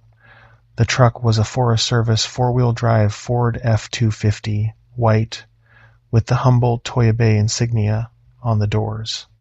The driver's window was down. There was a man in the driver's seat. He was looking at the house. He was wearing a Forest Service ball cap and a flannel shirt. From the window, I could not see his face clearly. He was just a shape behind the wheel. I did not turn on the porch light. I went to the bedside table. I got the Ruger. I went back to the front window. I waited. The truck sat in the driveway for 11 minutes by the kitchen clock. The driver did not get out. He did not knock. He did not honk. He just sat. The engine ran. After 11 minutes, the truck backed out of the driveway and drove away down Altman Street, and I watched the taillights go around the corner at 10th Street, and they did not come back. I have not told Edith about the truck. I told Earl. Earl had retired 6 weeks before that. He was quiet on the phone for a long time. Then he said, "Wes, lock your doors." I had said I always do. He had said, "Lock the bedroom door too." I had said yes. He had said, "And if it comes back, you call the sheriff first and you call me second." I have called nobody. The truck has not come back. But on still evenings in October, when the wind off the Egan Range comes around just so, I find myself listening to the road, and I find myself listening for the engine. And when I do not hear it, I find myself wondering whether what I am listening for is the truck coming back, or the truck I have come to understand has been parked somewhere within a quarter mile of this house, idling for the past 11 months. I do not know which one is worse. I do not need to know. The bedroom door is locked. The Ruger is in the drawer. Edith is asleep beside me. I am 65 years old, and I have lived a good life, and I am not afraid of what is parked on the road. I am only afraid of the morning I wake up and find the engine has stopped.